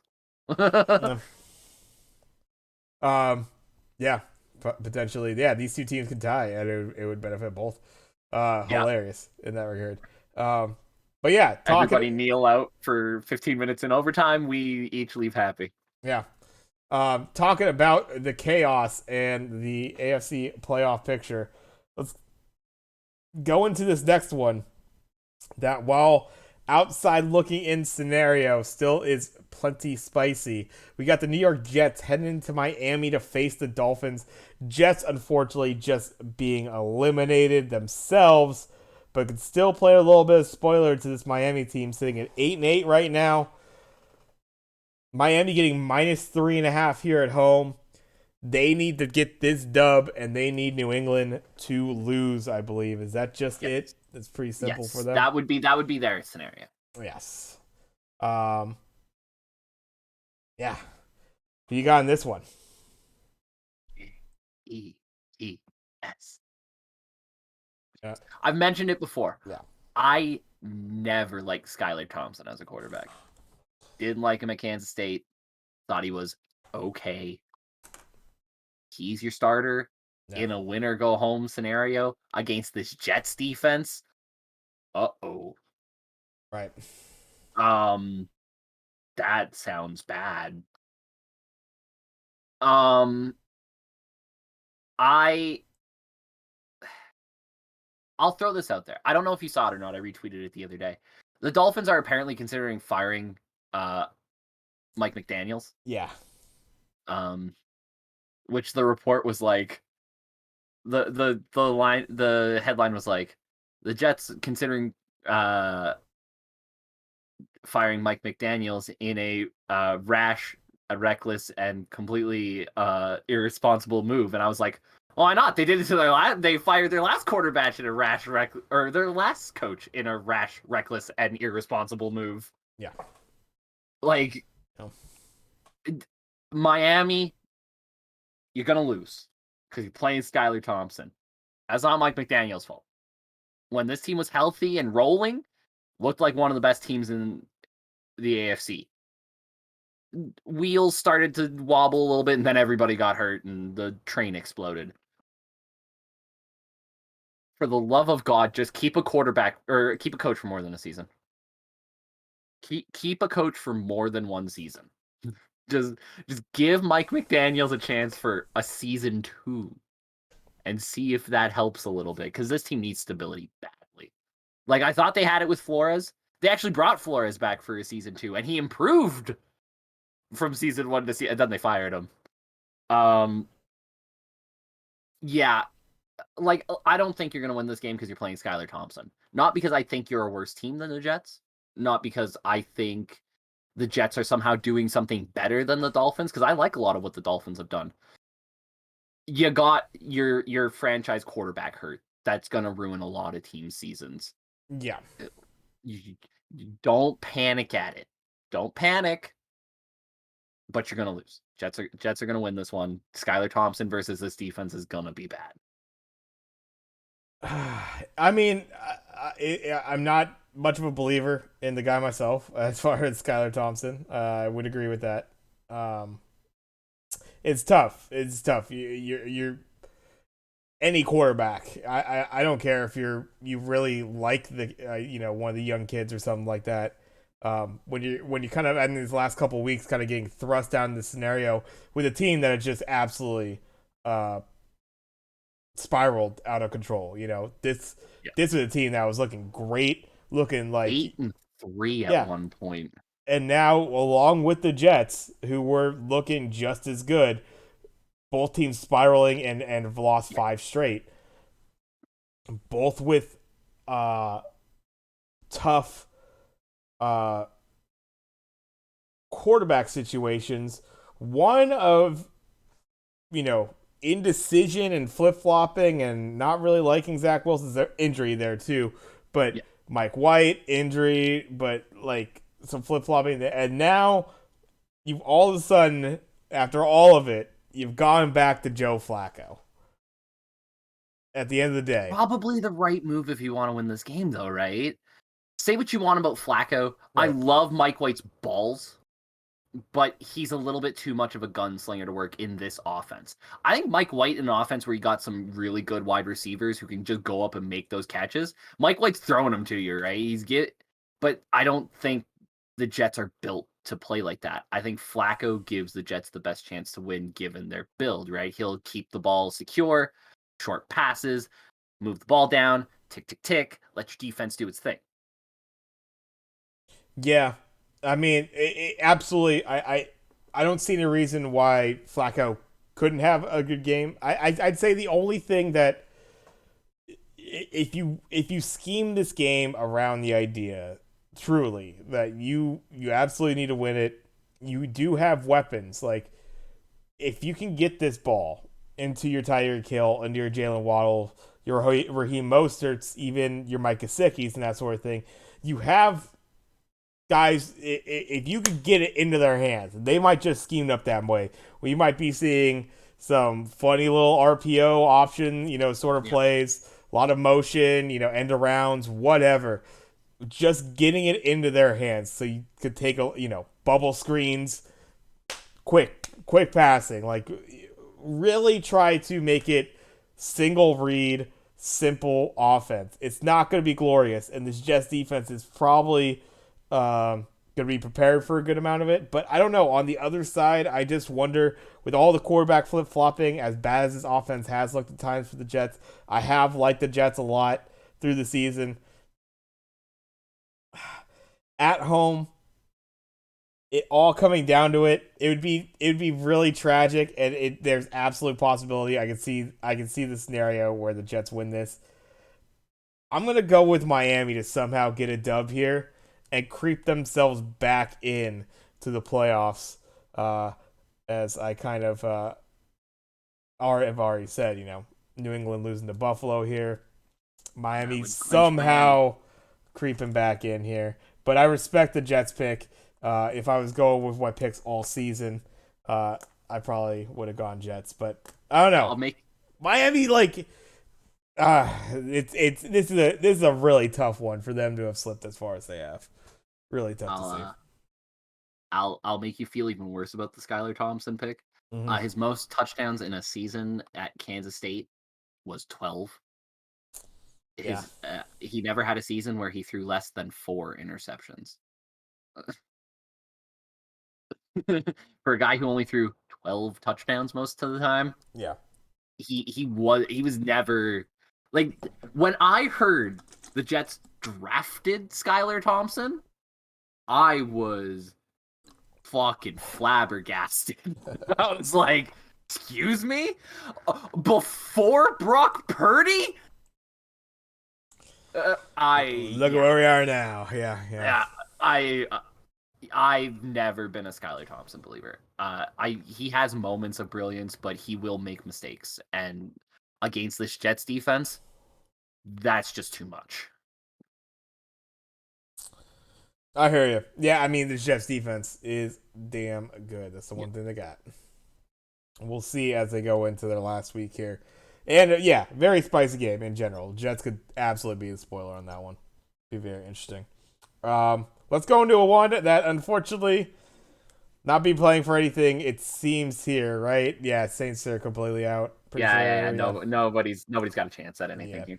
yeah, exactly. Um, we got the Carolina Panthers going into New Orleans to face off against the Saints. Saints sitting at 7-9. Carolina coming at 6-10. New Orleans going to be getting -3.5 here at home. Who you got? I mean, in games like this, I tend to like to see draft positioning. Uh, Saints don't have a first rounder this year. Panthers would like their first rounder to go up a little bit. Give me the Saints. Yeah, I like. Also, as an aside, it sounds like Trevor Penning's going to get his first start. You drafted Trevor Penning and haven't started him once this year? Fucking shame on you, Saints. Yeah, it's interesting. I see a little bit, like, depends on the guys you already have there. If you really like the guy in general, and if you're, I don't know, you really have to be thinking down the road.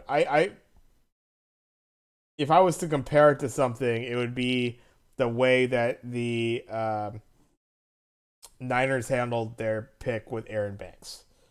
They sat Aaron Banks completely his first year, basically, and he might have seen very limited time. But he almost didn't even see the field, let alone start. And the thought of was, why the hell did we spend?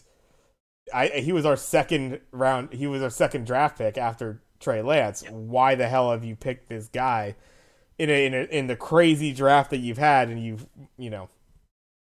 gave up all this capital for Lance, just second pick all of a sudden is going to be this guy and you don't even play him. My feeling was always that he was going to be a guy that they were going to be plugging in, hopefully second year and going down the line, because scheme wise they're going to be able to utilize him in a better, a better fit. Yeah. And you had guys like a Laken Tomlinson and that sort of thing that the good sturdy vet that were operating in the system that you had now.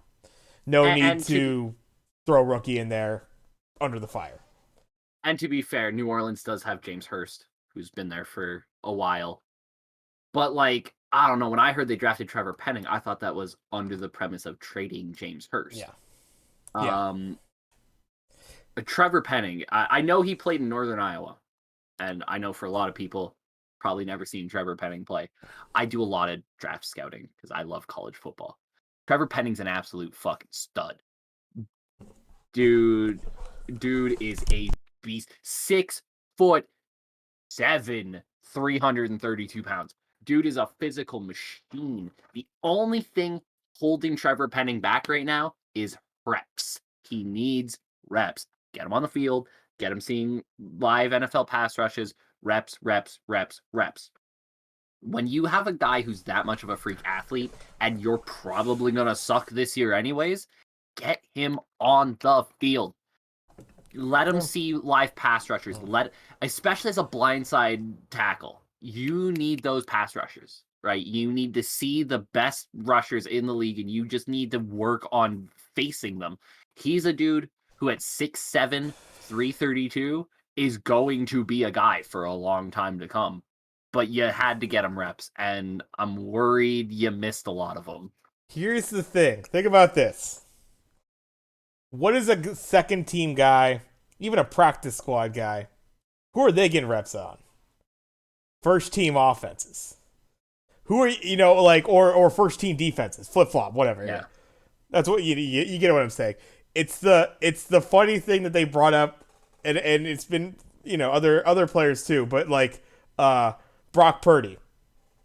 Who was Brock Purdy, the practice squad quarterback against? Best damn defense in the league, as it would be argued by, Niners players, right? Who better to be getting practice reps all the time with? It's not live game reps, and I will agree, there's something completely different about being on the field. But as far as really prepping a guy, if you don't feel like they're quite there yet, who's better to get good against than the best that you have available to practice against all the time, that sort of thing? You have that one little caveat on there. I do agree that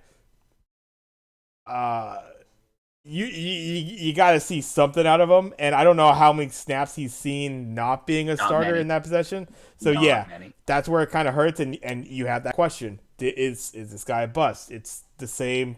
It's the Aaron Banks question, basically. We'll see as it goes forward with this guy. But yeah, now he's finally getting a start here. This should be very interesting for a game that doesn't have a lot of intrigue to it. Something to look for. See how the kid actually reps out there. Carolina Panthers defense, they're no schmoes out there. They're no slouch. Yeah, exactly. They got some guys who can get to the quarterback, and I think it's going to be a good test for him. But I don't think Carolina has anything to play for, to be honest with you.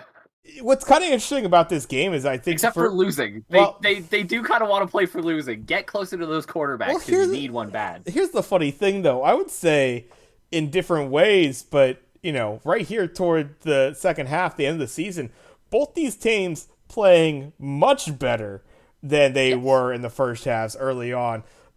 Carolina had a great surge there, and there's been some losses as of late, but kind of more or less to be expected, especially based on the early season play. But they have great wins against Detroit and Seattle within their last 4 games there. The Saints have come off 3 straight, last just beating Philly. Just kind of very interesting how both these teams actually played to getting wins here later in the season. Not great for your draft position, but teams playing with a little bit more life than you would expect for a 7 and a 6 win team here. So I know Darnold has been better recently. He's been very. Do you trust going into next year with Sam Darnold as your starting quarterback? I mean, at this point, fuck, dude. Like, how, it's kind of a. I mean, like, what else you gonna go on? I mean, like, I think it's What I'm been saying, it's a quick lose, trigger. Yeah, you lose. lose. Get yourself closer to like Will Levis. Get yourself closer to C.J. Stroud. Is it Levis? I always want to call him Levi's. I really It's want to call him Will it's Levi's.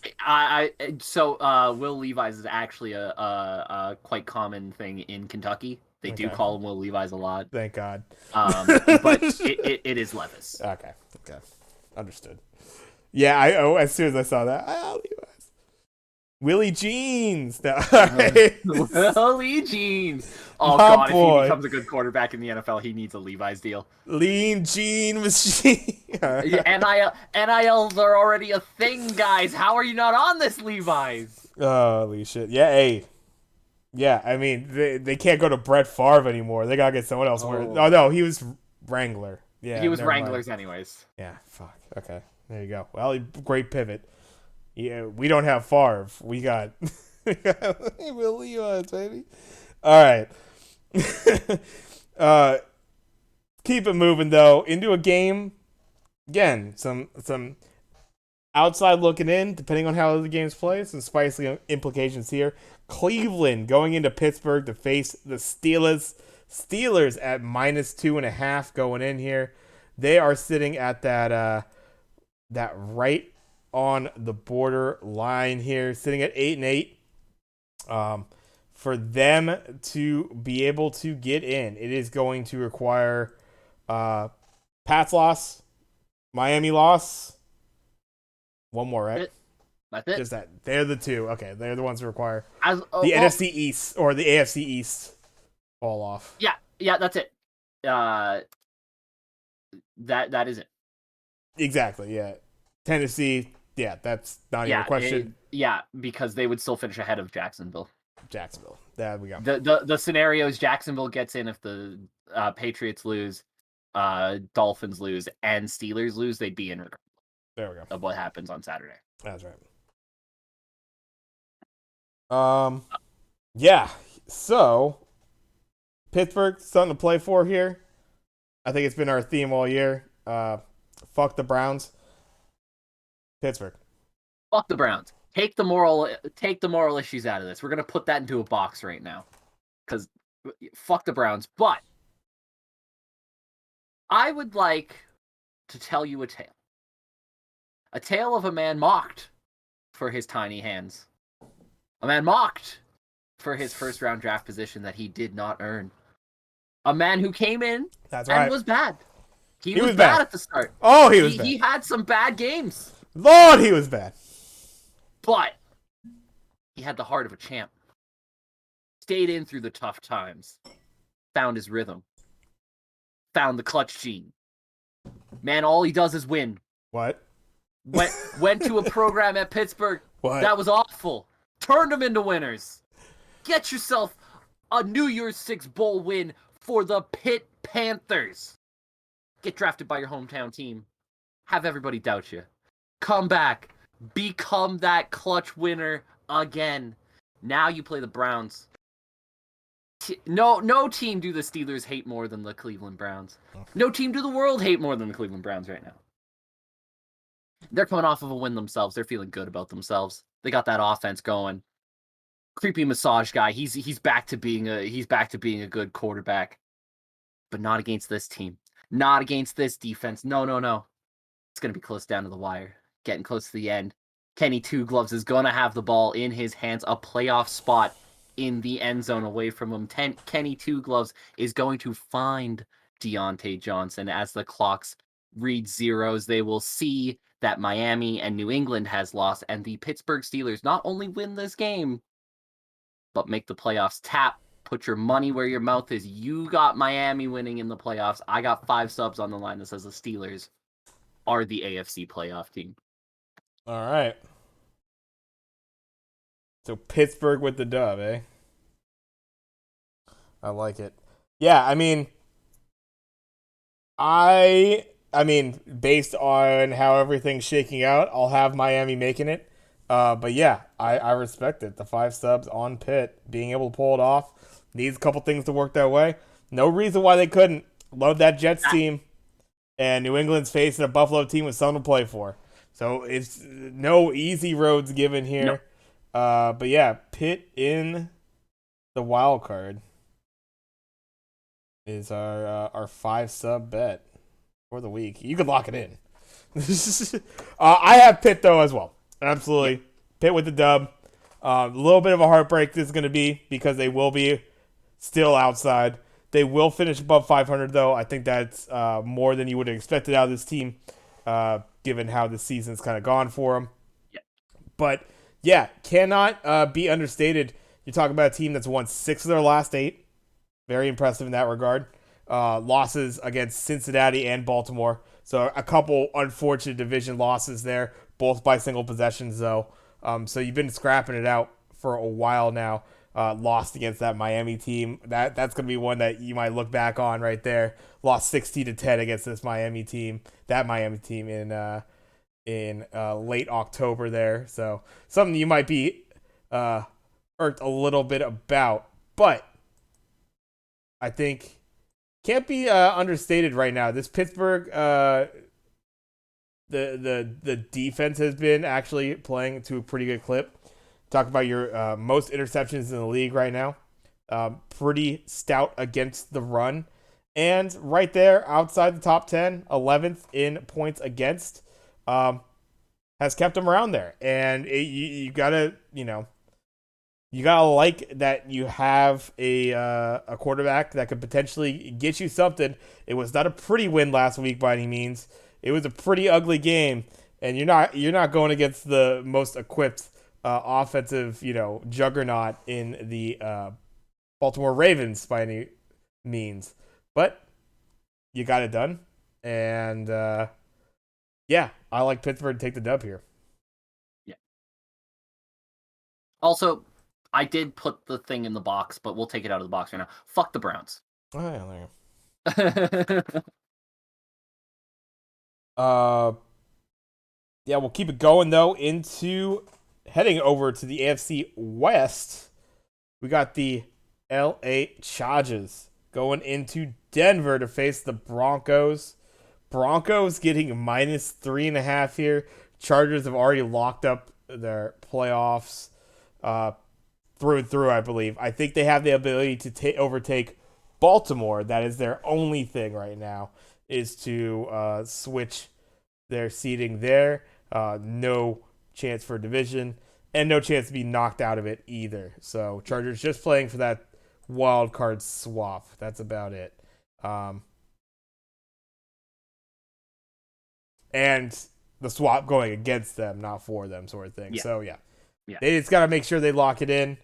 Who do you think for this one? Well, I'm thinking by this point the Chargers will know that they will stay where they're at. And because by this point the Ravens will have lost to the Bengals, Yeah, so the they will Chargers be know right after them. Yeah, exactly. They'll know right before, basically. they'll know just before that, like, Unless it's a blowout. But yeah. yeah. Um, we'll likely see an Easton Stick start if that's the case. Oh boy. Um, shout out quarterback North Dakota State. Um, yeah, they'll rotate some guys. They'll still beat the fucking shit show that is the Broncos, though. Give me the Chargers. I don't know. I think the Chargers backups can beat the Broncos shit show that they are. Absolutely. Yeah. I mean, I think that's just it. It's like there's there's a little bit more life about how, maybe Denver is, based on how they've played the last couple weeks, right? Or not last week, or couple weeks. Terrible game against the Rams, but you kept it right there against KC. You made them sweat. Yeah. And outside what you would say is a pretty wishy-washy offensive pass interference that Cortland Sutton gets in that game, a real chance to actually take it. and a team that KC team they kept it close to before. That being said, Chargers still something to play for. Much better team. Denver isn't very good. I got the Chargers as well. Yeah, I also think they're gonna want to get Austin Eckler a couple touchdowns, right? Like, I think if he gets 2 touchdowns, he joins Tomlinson, Alexander, Priest Holmes, Marshall Falk, and Emmitt Smith as the only running backs of all time to get 20 touchdowns in back-to-back years. Super impressive company to be in, obviously. We're talking to LT, Sean Alexander, Priest Holmes, Marshall Falk, Emmitt Smith. Yeah. That's the tier of running backs. So I think they're gonna want to get him touches near the goal line. They're gonna want to try to get him the ball near the end zone as much as possible. As an aside, I feel like we don't talk about him much. He's one of the guys at LA that kind of goes underrated. Look at Austin Eckler out of Western Colorado University. If you go, who is Western Colorado University? That is a good question to ask. They play in Division 3. They're not an FCS team. They're a Division 3 team. Undrafted, obviously, because he played at Western Colorado. Worked his way with the Chargers, got on through the practice squad, worked his way up the practice squad into the team, and he's become just a steady touchdown guy. The guy knows where the end zone is. Don't get me wrong, decent yards every season too. Like, he's a yards guy, but he is first and foremost, that dude knows where the end zone is and gets in there freaky regularly. I think he deserves a lot of shout outs, and we don't talk about Austin Eckler much. So shout out to you, Austin Eckler. You're fantastic. Yeah, I think I probably slept on him a little bit myself, if I'm being honest about it, just because early on the team just wasn't having great production with him. Yeah. Really low on the yards per carry. He was getting maybe 3 or so a game. It looks like, yeah, as I'm taking a look at it, a lot of twos, Yeah. 3.4s. It's come alive a little bit more. Fours, high threes, that sort of thing. So it's come a bit more. The touchdowns were sneaky on me too. He's really been that guy for this Chargers team as of late. So yeah, absolutely, all the props, and he's always been that interesting threat out of as far as receiving is concerned. I mean, yeah, you see some of these numbers in some of these games. As much as it's not an impressive game, and it's a game that this Chargers team only won 19-16 in their last game against Denver on the 17th. Eckler goes 14 for 36, so only a 2.6 average, but gets a tutty there. And gets a tutty there. Yeah. Goes 10 catches on 16 targets for 47 yards. Yeah. If anything, he is just, you have your Mike Wills, you have your I'm forgetting their other really nice wide receiver. It's Keenan Allen. Thank you, Christ. Fuck. We cover this thing, guys, every week. Yeah. I mean, too many guys. But Too many. But yeah, this guy has been. If you take a look, I mean, there's a couple weeks that maybe not quite, but 15 plus touches, whether it's rushing, receptions, combo of both, getting a lot of looks, getting plays on this offense. And yeah, as it seems like as he goes, they go sort of thing. So yeah, shout out to Austin Eckler. That's pretty cool out of Division 3. Did not exactly know that.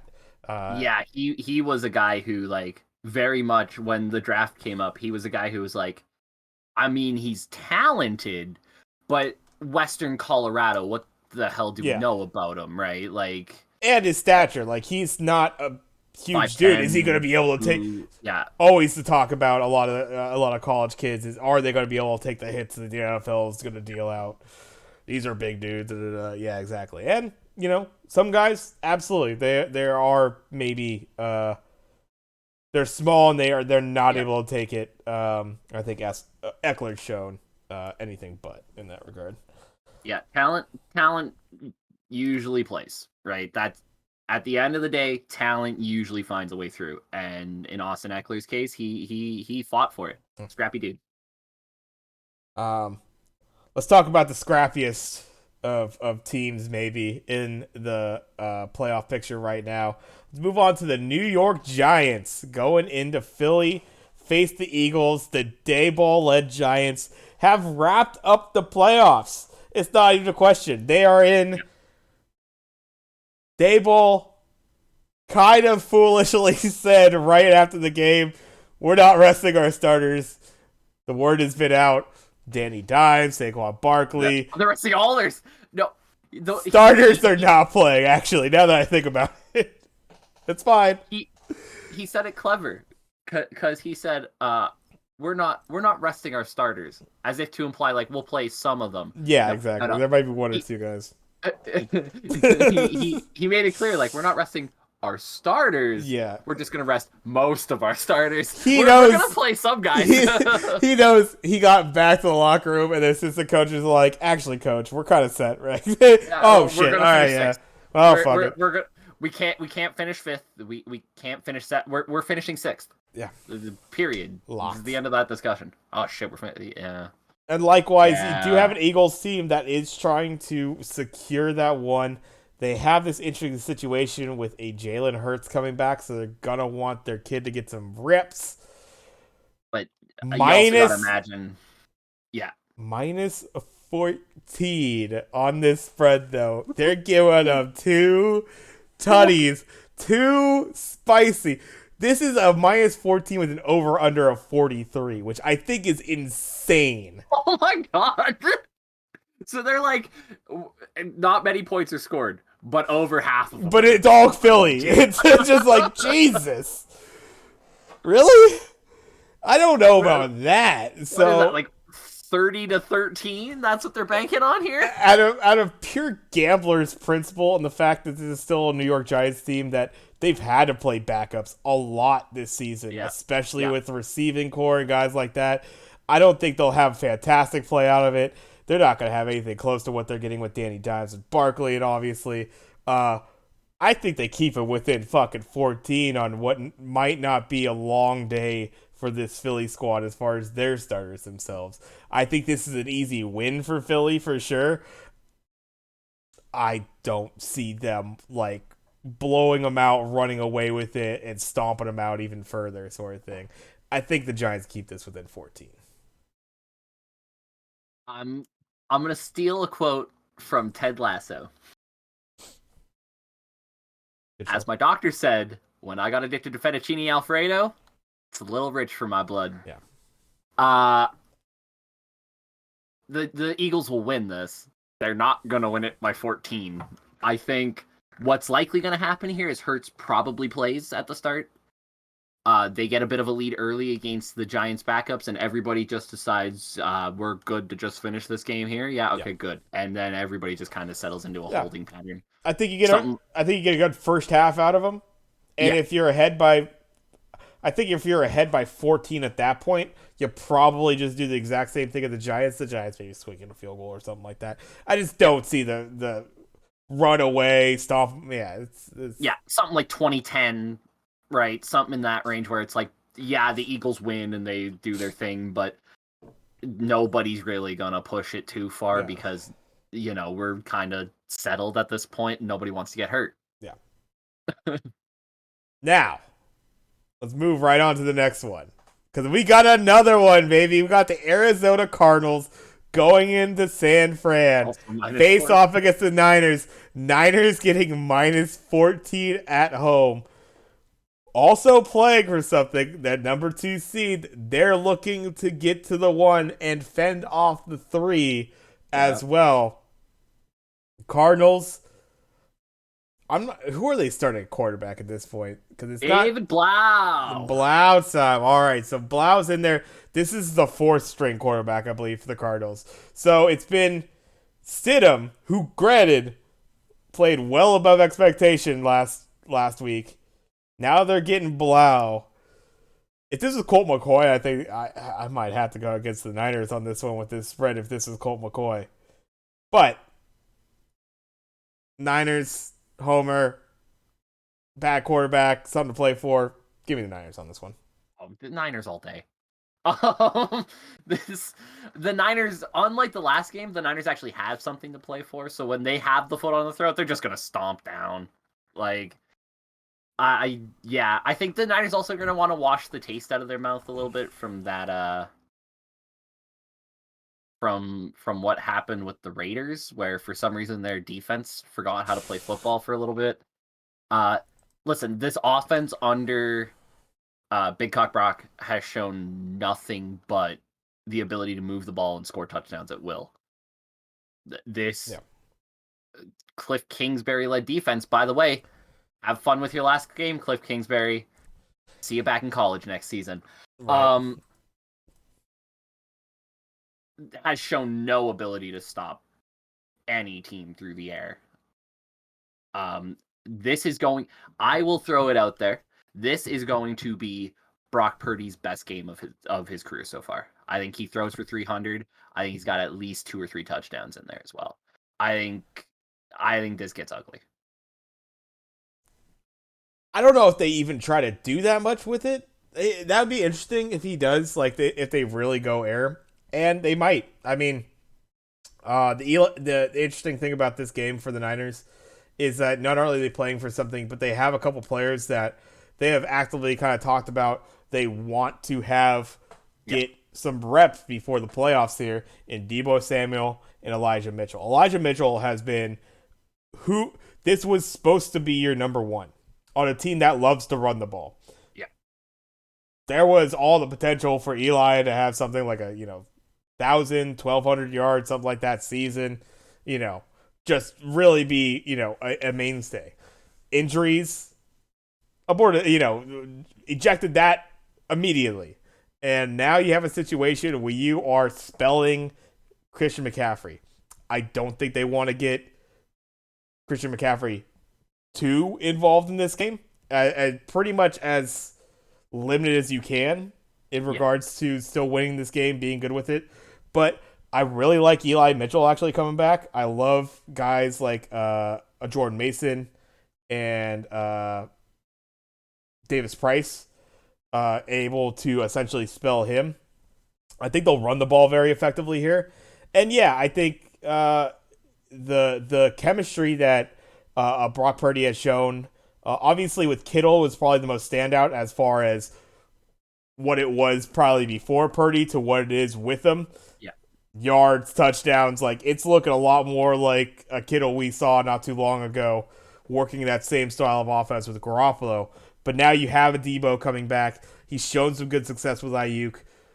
He'll go to Jawan Jennings even though Jawan Jennings kind of literally gave an interception to the other team. So it's hurt against his record. But, I mean, it seems like a good chemistry with those guys. Yeah, I don't know if I like Purdy for all the yards necessarily, but I could see a couple, 3 touchdowns perhaps, and I could see a really good performance by the run game. And I don't know what the hell the Cardinals are going to do on offense against this team. So I think this will be a much more of a return to form. I don't know if Cardinals see double-digit points in this game. This might be more like the Seahawks game earlier to where they were lucky they got the kick block touchdown that they got, and they didn't see much of anything past that. So, got the Niners. Got them by a lot. 14's a huge spread, but I believe. And I'm a homer like a motherfucker, so who's surprised? No.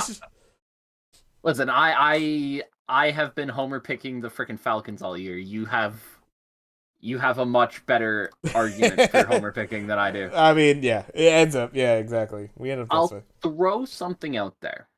With them, I imagine handling George Kittle with a little bit of kid gloves.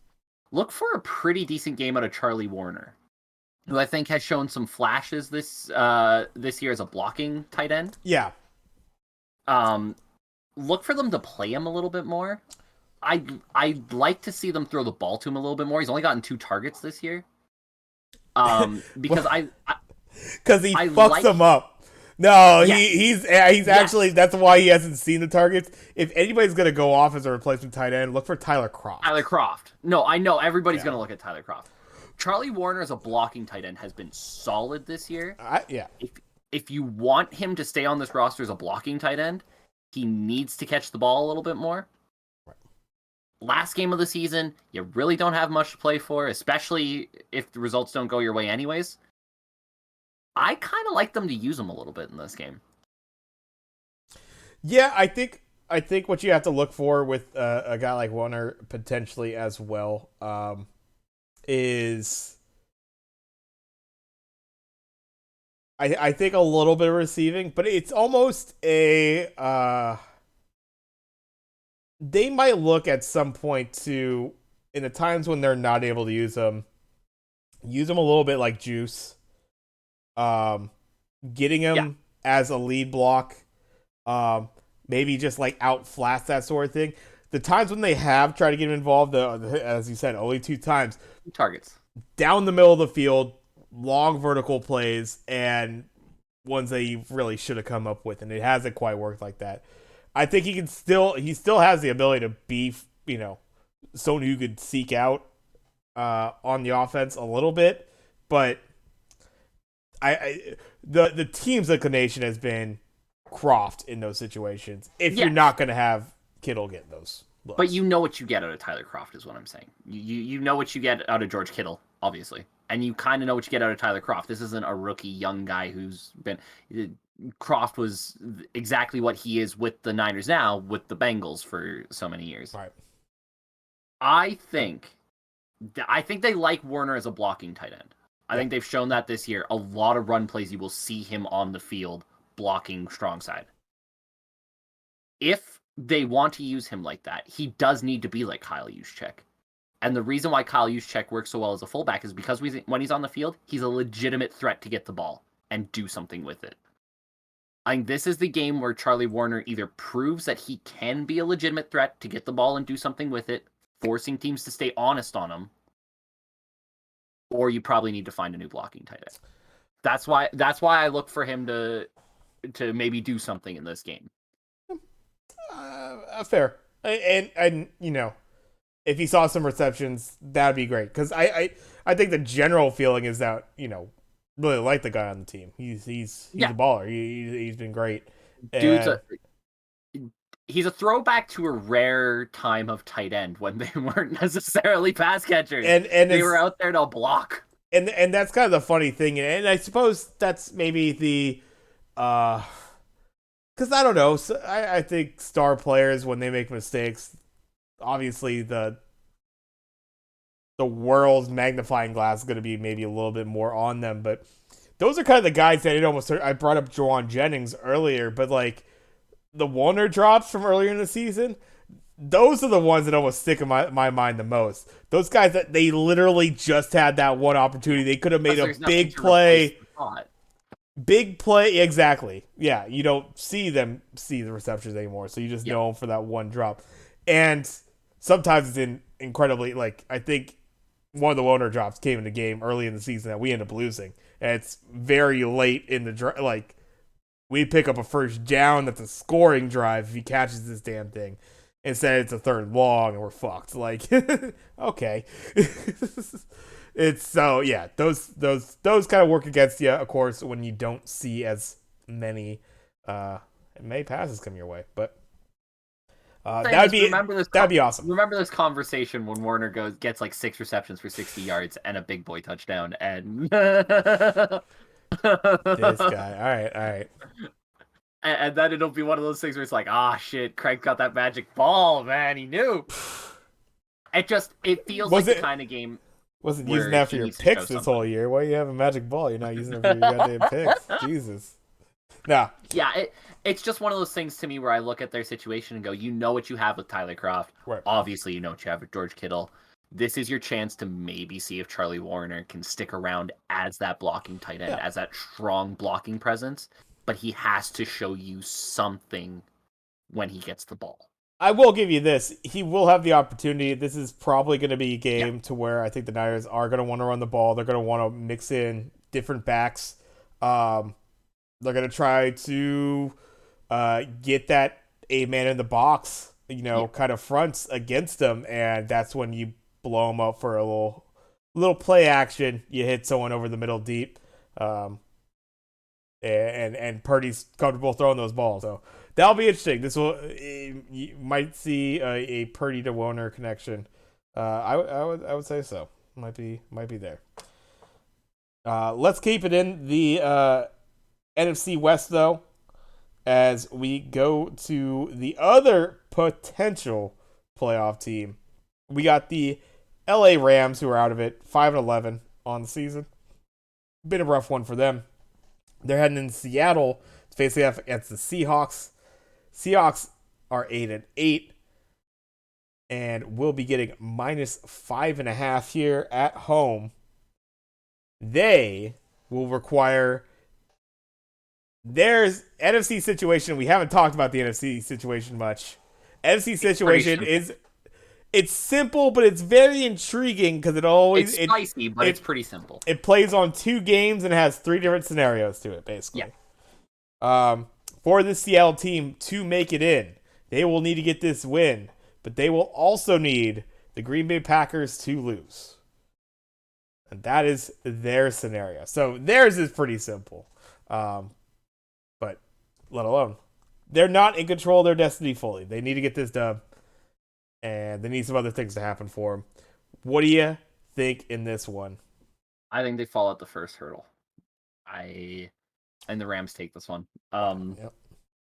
I think this is a weird game where you have a team who's been struggling recently. Now, I know they came off of beating the Jets and eliminating the Jets. That might give you a little bit of momentum going forward. But you also have a team in the Rams. 5-11, you would think, want to lose this game. So, they don't have a draft pick. Yeah, so they're gonna have major incentive to win this game. Because I think anytime that you don't have your first round draft pick, like, you want to fuck it up for the. You just want to fuck it up for the team that you traded it to, right? I love it. It's kind of petty, but I love it. That's the worst case scenario, right? You trade away your first round draft pick thinking, we're going to be a good team. And then what happens with the Rams this year happens where their team gets injured to hell and back. And it's just everything is bad and it's not fun. And now you're giving the Lions the 5th overall pick right now. 5th. They're looking at that going, hey, we win this game. We can maybe move that thing up a couple spots, make it feel a little better. Right. The Seahawks are in full free fall mode. And I've mentioned it before. I like what Baker Mayfield's doing. I think he's playing for a lot more than just winning and losing games. He's playing for securing a contract next year. And he's shown a lot of good. Had a rough one last week. Yeah. Chargers team's pretty good, and they were playing for something of substance. I think he gets it done here. I am picking the Rams. And there's a lot of logic that's coming from, and a lot of it I agree with, of course, with what Greg's saying here. I'm coming from the standpoint that I hate the fucking Seahawks. This has been known. We got it right here, baby. We got it right there. Forever faithful. If I could have fuck Seahawks, that'd be a little too much to have in the background. But if we could put it there, we would. And our prediction early. We called this early. I said the Seahawks are not as good as we all fucking think they are. They went on this crazy streak. Everybody was praising them. This might be actually the best team in the NFC West. Bullshit. There's a reason why we all had them as the dead last in this division. They come to show. And this was the game that I had at the very end of the season that I said, I don't know about them. They'll probably lose this one. Or, sorry, they lose the one that was in LA. Yeah. I said they'd win this one at home. That being said, I still was not a believer in them being able to make the playoffs. This guarantees it. I have them losing to the Rams outright for sure, let alone the spread. Yeah. But to be fair, you pure hater. You said they would lose out and then beat the Rams in the last game of the season, the game that meant nothing. To be fair, since you said that, they did go like 3-4 or something like that, 3-5.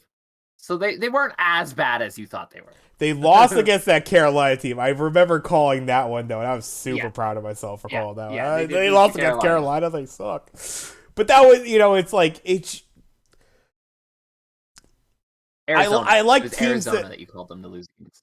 I I like some of the there's stories there. Geno Smith, obviously, that was the big thing. Like there were talks of him being right there as far as in the conversation for obviously comeback player of the year, but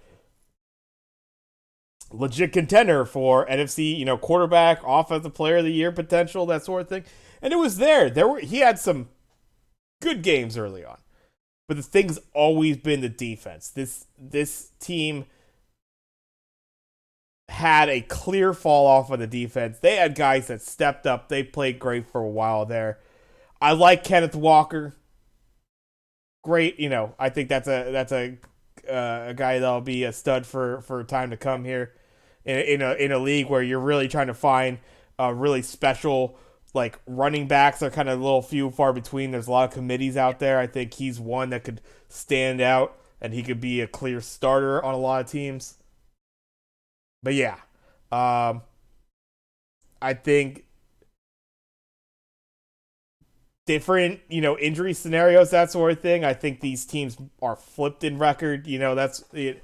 I think the Rams have obviously they got bit bad by the injury bug. They never had an offensive line in general, and yeah, they have a quarterback that's pretty much done. I think at this point, they got a great Super Bowl run out of it, but I don't know at this point if Stafford's going to be trying to play anymore. It's interesting that they've now gotten a chance and see what they get with a guy like Baker Mayfield. Um, the potential for him sticking around. I know we brought this up last week. Maybe not so much. You feel that he'll actually stick around. I think there's potential there that the Rams try to hold on to him. Who knows going forward? But I do got the Rams on this one. On the upset, some spoiler, and officially knocking out Seattle before the last game of the week. Yep. But before that, we got one more to cover. NFC East battle. Dallas Cowboys heading into Washington against the Commanders. We got a little bit of seeding implication. Dallas actually, with something to play for, let me take a look here. For Dallas, they can still clinch the number one seed. So in a win, a Philly loss, and a Niners loss, they actually clinch. Not happening. They get the East simply with a Philly loss and them winning. And then wild card slots, I think they are locked in at the Yeah, they're 5. guaranteed at the 5 if Exactly. everything goes wrong for them. Right, which, Yeah. you would be playing an away game, but you'd be playing the Tampa Bay Buccaneers, which might not be too shabby. Gotta say. As far as a wild card game is concerned, might be your most favorable one. That's to be argued, I suppose. Some people are talking about the intrigue that, um, you know, Minnesota. Wait, they've been playing lately. Tom Brady magic at the playoffs. I don't know. Kirk Cousins gonna have to play primetime games, maybe. Oh no, I don't know. I don't know. We'll see. But let's cover this one right now. Dallas, Washington. Washington is 7-8-1 hosting. They are getting +7 here at home. Who you got on this one? I am about to blow your mind. All right. It's getting close to playoff time. Yep. And do we all know what Mike McCarthy's least favorite time of the year is? It's playoff time. It's when he usually blows things. It's like the last 2 minutes of games. Yeah. Yeah. This is the season equivalent. Yeah. Yeah. The Washington Commanders are going to be starting Sam Howell. I like Sam Howell. Big Sam Howell guy. I'm a big Heineke guy, but I love, yeah. Let's see Sam Yeah. Howell. Last season, for the North Carolina Tar Heels. By the way, when you play well at North Carolina, that means something because they're a shit football program in general. 3,056 yards passing, 828 yards rushing. Sam Howell's going to run for over 100 yards in this game. Ooh. And the Commies are going to beat the Cowboys outright. Wow. And the annual tradition of Mike McCarthy choking in the playoffs begins a week early. I mean, the weird thing about this one, I suppose, I don't think it's out of the realm for Washington to take this, keep it within 7 for sure. Dallas, yeah, like unless a lot of things fall Dallas's way, they just are where they are.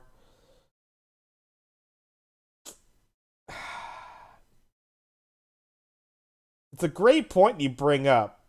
As far as like, because like my feeling is Washington just kind of shit the bed last week, and that's kind of deflating for a team, and it's maybe hard to get up the next week for a game. But that is interesting. I actually didn't even take a look at who was starting quarterback for the Commanders. I almost kind of defaulted to thinking it was Heineke, but it's Sam Howell. Man, maybe they play for the Rook. I love that pick. I'm erasing mine. I don't do this often. I'm actually erasing it. Oh my god, it's the pick. Let's go. I had Dallas down. I'm going Washington, baby. I love the point spread. 7 points is a nice fat point spread for this as well. Yeah, give me Washington on that for sure. Yeah. You know, Mike McCarthy always struggles with quarterbacks who can run. That's always been a thing with Mike McCarthy defenses. That's what does McCarthy? What does he not struggle with? 2-minute drills, time management in general, conventional quarterbacks. He does well challenges, running. Yeah, his defense does well against, like, if you stand in the pocket and just throw and can't move. His defenses tend to do well against that. If you got a guy who can move, his defenses have always struggled against that. You look at his games that he's coached against Lamar Jackson, they are awful, right? And Howell's a guy who can run. Speaking of Lamar Jackson, by the way, only other person in NCAA history other than Lamar Jackson to pass for over 300 yards and run for over 100 yards in back-to-back games. Dude's got wheels. Jeez. There you go. Hey, Sam Howell, let's go. Let's see it. Let's see. That's cool. I was really unsure as far as how they're going to play it. I almost just defaulted to thinking they were just going back to Heineke in that one. But no, Sam Howell with the start. All right. I just think it's a weird combination of they'll know that the Eagles have won by this point. Or no, they won't. But I feel like there's just a weird combination of things happening here that just don't work well for the Cowboys in this game. Yeah, and that's what they would be playing for, would be to swoop that East title. Yeah, I mean, Giants not playing for anything, but I don't know. That'd be something crazy if the Giants somehow, with essentially their second string, pull out a dub against the Eagles to finish off the season here. Momentum-wise, that's got to give you something. It doesn't change anything, but goddamn, dude, this Eagles team has been nothing but, obviously, and rightfully so, put on that pedestal, best fucking team in the NFC, let alone potentially the NFL. You have the unfortunate situation of a Jalen Hurts going down. That kind of fucks with them. And they're getting them back, and it would just be like, oh, you sure you're that good with him? Like, that sort of thing. It almost kind of stick it. But plenty of reason why they're going to lay off the gas and not give a shit about the game. So it makes it very interesting for the Cowboys in that regard. They won't know, though. Yeah, both these teams playing at the exact same time. They're playing at the exact same time. There's something about the matchup of quarterback that I'm like, right.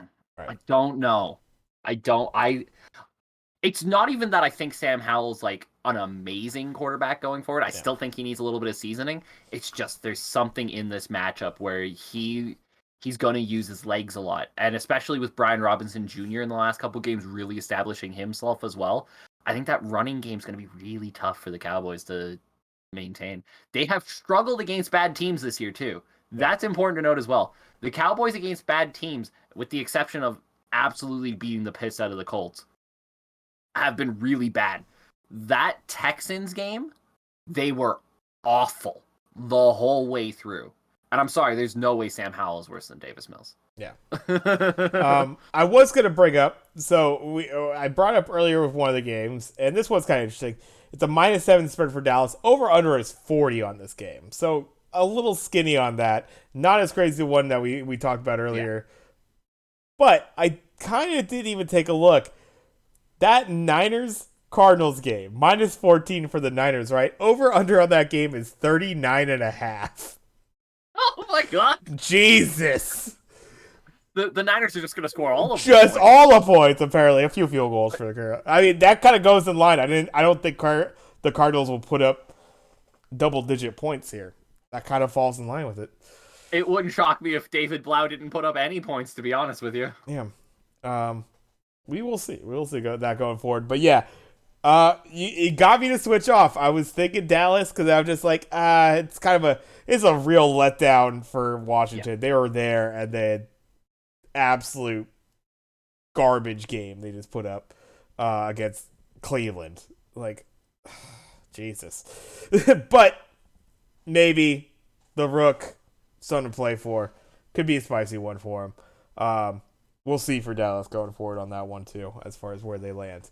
But it comes down to this. NFL being able to pivot this one to the last game of the season was a genius move as well. Because it all comes down to this, essentially, if it works out the way we think it is. Because I guess, still screw one of these teams. But Detroit Lions going into Green Bay to face the Packers. 8-8 for both these squads.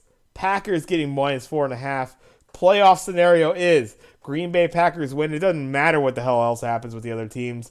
They are in. All of a sudden, the Packers are in. The Detroit Lions win.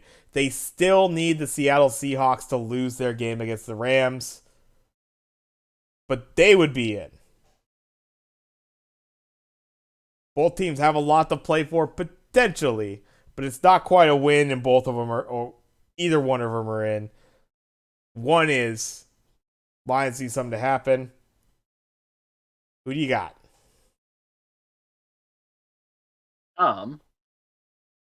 In games like this, I always go with who's the better quarterback.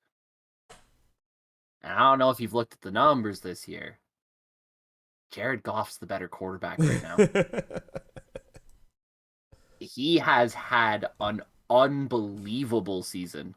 And, I usually laugh at him because he's Jared Goff. 29 touchdowns, 7 picks, 4,000 yards. That's a freaking great season. Yeah. Aaron Rodgers, on the other hand, I think it's I don't have the numbers in front of me here. It's something like 3,500 yards, 25 touchdowns, 10 interceptions, maybe 11. Noticeably worse is the amount. Noticeably worse. Right. I've said it before. In situations like this, I'm going to take the better quarterback, and the better quarterback right now is Jared Goff. Give me the Lions. Yeah, I dig it. I mean, quarterbacks, it's always going to take some measure on this one. I actually, when I took a look at this, I kind of went a little differently. I looked at the running games. The Packers can't stop the run. The Lions love to run the fucking ball. They got players to do it. I got Detroit. And like I said before, this all lines it all up. I got Seattle losing. I got Detroit winning. I got the Lions making the playoffs. We both have the Lions playoff scenario. So there you are. Detroit for the win. The Packers, there's a reason why they were as bad as they were. They've had a great stretch here. But I still have a lot of questions about this team consistently. Their offense has really not been there for the most part. When they finally realized what they have in Aaron Jones, it might switch quite a bit for him. Aaron Jones is having a 5,000 yard year, or 5,000, 1,000 yard year, Yeah. um, averaging 5 yards a carry. Pretty impressive in that regard. Um, you're starting to find some receivers that you can work with as far as Aaron Rodgers is concerned. Obviously, you've had a very suspect defense if you're the Lions, but yeah, I like the matchup kind of makeup of it. I like the Lions in this one. As an aside, the best 1-2 punch in the league probably when you add power back AJ Dillon to Aaron Jones. How does this team not just run the ball? This team should, honest to God, run the ball 40 fucking times a game and have Aaron Rodgers throw the ball like 15 to 20. They would win so many more games if they just did that. But you look at the games they lose, they run the ball like 14 times, Yeah, right? Aaron Jones gets 8 touches, AJ Dillon gets like 5, maybe 6, and they lose because they don't realize that Aaron Rodgers isn't that guy anymore, yeah. This right? this will be very interesting too in the fact that um this has been a lot of carries have had to go to Williams this year for the Lions because of DeAndre Swift going down. Yeah. If anything, you have a like coming off of a pretty decent game that last one, from what I remember for the Lions. Yeah. You have a pretty fresh DeAndre Swift potentially coming in to this game as well. And he looked good against the Bears. Yeah, Oh, was he running well? yeah. So real potential there to light this team up. Um, and yeah, that'll be what I look for. I understand. Yeah, quarterbacks, and there's always going to be some plays that the quarterbacks are going to make for you throughout a game. It's usually not completely won by the run game, but run game for both these teams. Very interested in how they're utilized. That I feel like could really dictate who's going to take this between these two teams up in the NFC North. And really crazy that it's all come down to it. Beginning of the season, who would have thought we'd see two 500 Lion and Packer teams here uh, fighting for their playoff lives right here? You know, like Lions maybe around 8-8, but Packers I don't think we're exactly expected to be 8-8. Maybe a little over 500. That would have been my thought going into the season. Gets in if Seattle loses and they tie. Seattle loses, they tie. Packers have to I be. think the Packers have tiebreaker on the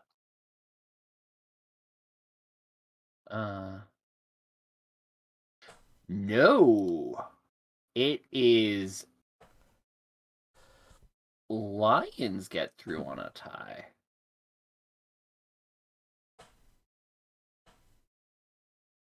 That's really. They have the better conference. They have the better conference record. Lions the Wait, who won the first game between them? Because it head to head first, right? well yeah, oh yeah, it is, isn't it? It must have been the Lions then. Because I'm just looking at the scenario thing right now, and Lions get through Yeah, on a no, tie. Lions won. So yeah, tie would go to the Lions. So they Hmm. would win the head to head. Interesting. So win or tie Win or tie for the Lions with if a Seattle loss or tie. or tie. Would they wait? They win the tie. They Yep, they get through on that one as well. I'm just seeing it here right They now. wait. Did they have a head to head this year? I don't. Lions Lions clinch with tie versus Packers and Seahawks loss versus Rams or tie versus Packers and Wait, Rams and Seahawks tie. no, but Lions lost to Seattle this year. That tie scenario involves the okay, I see it here. So Lions get through with a tie and Seahawks loss, or tie and Rams and Seahawks tie, and Commanders beat the Cowboys. Because then it ends up that all three of those teams are 8-1. Oh shit, yeah. Oh my god. There it is. Oh, that's There the it is. wackiest one. There it That's is. it.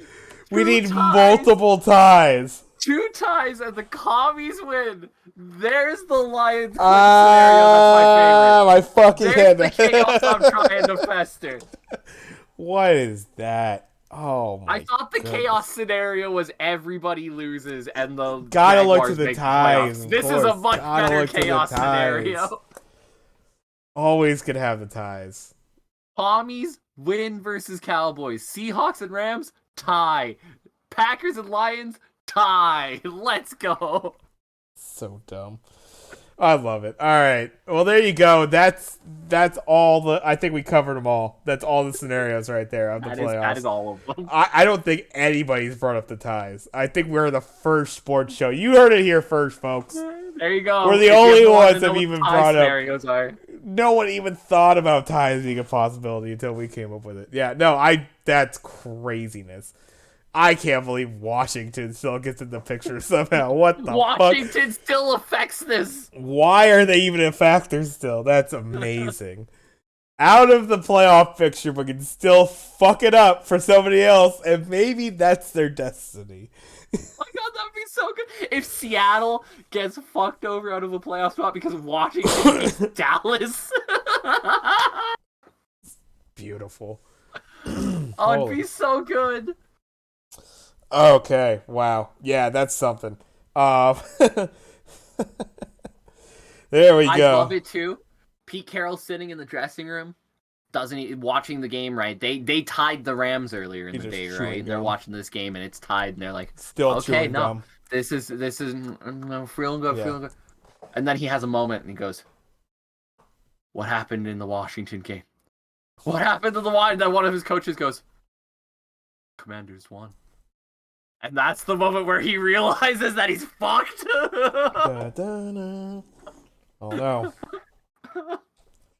Oh no, what have we done? But yeah, Oh it'll all man, come what a down. scenario that would be. Detroit Green Bay got tied too. Yeah. That'll be the late game. But that's going to be a hell of a game. Great one to end the regular season on. Looking forward to it. So just to cover our bases here, we lined up on all the games except for two. Kansas City going to Las Vegas. Chiefs, Raiders. Raiders getting plus 8.5 at home. I have the Raiders. Craig has the Chiefs. Also, the Stinker Bowl. You got the Houston Texans going into Indianapolis to face the Colts. I got the Colts. Craig has Houston. It's a minus 2.5 for the Colts there on that one. Otherwise, we line up across the board. Got me to come off of my my pick there for Dallas. So that would have been another one, but we're going the commies. And there we go. That is our picks for the week. Hopefully we do better than last week where we took some substantial losses there to the record, but there we are. Yeah, and that wraps up the regular season. It will for the NFL. Looking forward. I mean, it's gonna be great. Gonna have a couple Saturday games to watch, so check those out tomorrow. And then yeah, just a nice full day on Sunday to check out. But as we move on for beyond that, anything else you want to hit on outside of the world of the NFL, Craig? Well, the NFL is not the only big football happening That's this right. weekend. There is no Monday Night Football this weekend. No, because Monday's going to be dominated by college. Georgia, TCU, national championship game. If you guys didn't watch the semifinals, they were fucking nutty. Yeah. Insane Yeah. semifinals. TCU beating Michigan. Michigan felt like they were always going to pull this game back, and then every time they would, TCU found another touchdown, found another big play, got another interception. JJ McCarthy threw a few too many of those in that game. And then Georgia, Ohio State. Oh man, Georgia looked dead in the water for Yeah. a large portion of that game. Oh yeah. and then a huge fourth quarter comeback. Stetson Bennett is that guy. And that's it. Ohio State misses a late game field goal. Done, dusted. You got Georgia TCU in the championship. I think there's a lot of people thinking this game's going to get ugly. And I get it. Yeah. Georgia's really good. That being said, A, Uga not going to be at the game. Huge. Huge. In all honesty, this game's going to be closer than the 12.5 point spread, I think, suggests. TCU has done this all season. They have constantly been the team that nobody believes can do it, right? Yeah, they've looked good early season, but there's no way they'll beat Kansas State. And then they do. And then, well, yeah, they beat Kansas State, but they got to play Texas, still beat Texas. Oklahoma State, no, we beat them too. Get into the Big 12 championship game, lose to Kansas State. See, they're exactly who we thought they were. There's no way this team can go on and beat Michigan in the Fiesta Bowl. And now here they are. Yeah. They'll continue to be doubted. Max Duggan is a winner, first and foremost. He's got that winner nature in him. I do think losing Kendre Miller is a huge loss. He still thinks he can play in the championship game. It doesn't sound good. I think Georgia's going to win the game. I think ultimately Georgia's going to win the game. But I don't think this is going to be the blowout that the odds makers seem to think it is. I think this TCU team's got nothing but fight in them. For a long time, the Big 12 has been thought of as the Power 5 conference, if you know what I mean, right? Like, it's like there's an actual Power 4 and the Big 12. I think TCU has done a great job this year of not only showing that they're a strong team, but that the Big 12 still has some power in that conference. Even if they were to lose Texas and Oklahoma, which they are going to lose Texas and Oklahoma, they're going to the SEC. I think this is a huge statement for the conference. I think it's a huge statement for TCU. They come out, they play hard, they keep this thing tight. It's going to be a fun game, high scoring, down to the wire. Georgia probably pulls it off, but a fun game to watch nonetheless. Yeah. I mean, that's all you could really, it's what you're hoping for. It's always interesting in uh, the the college football realm. Although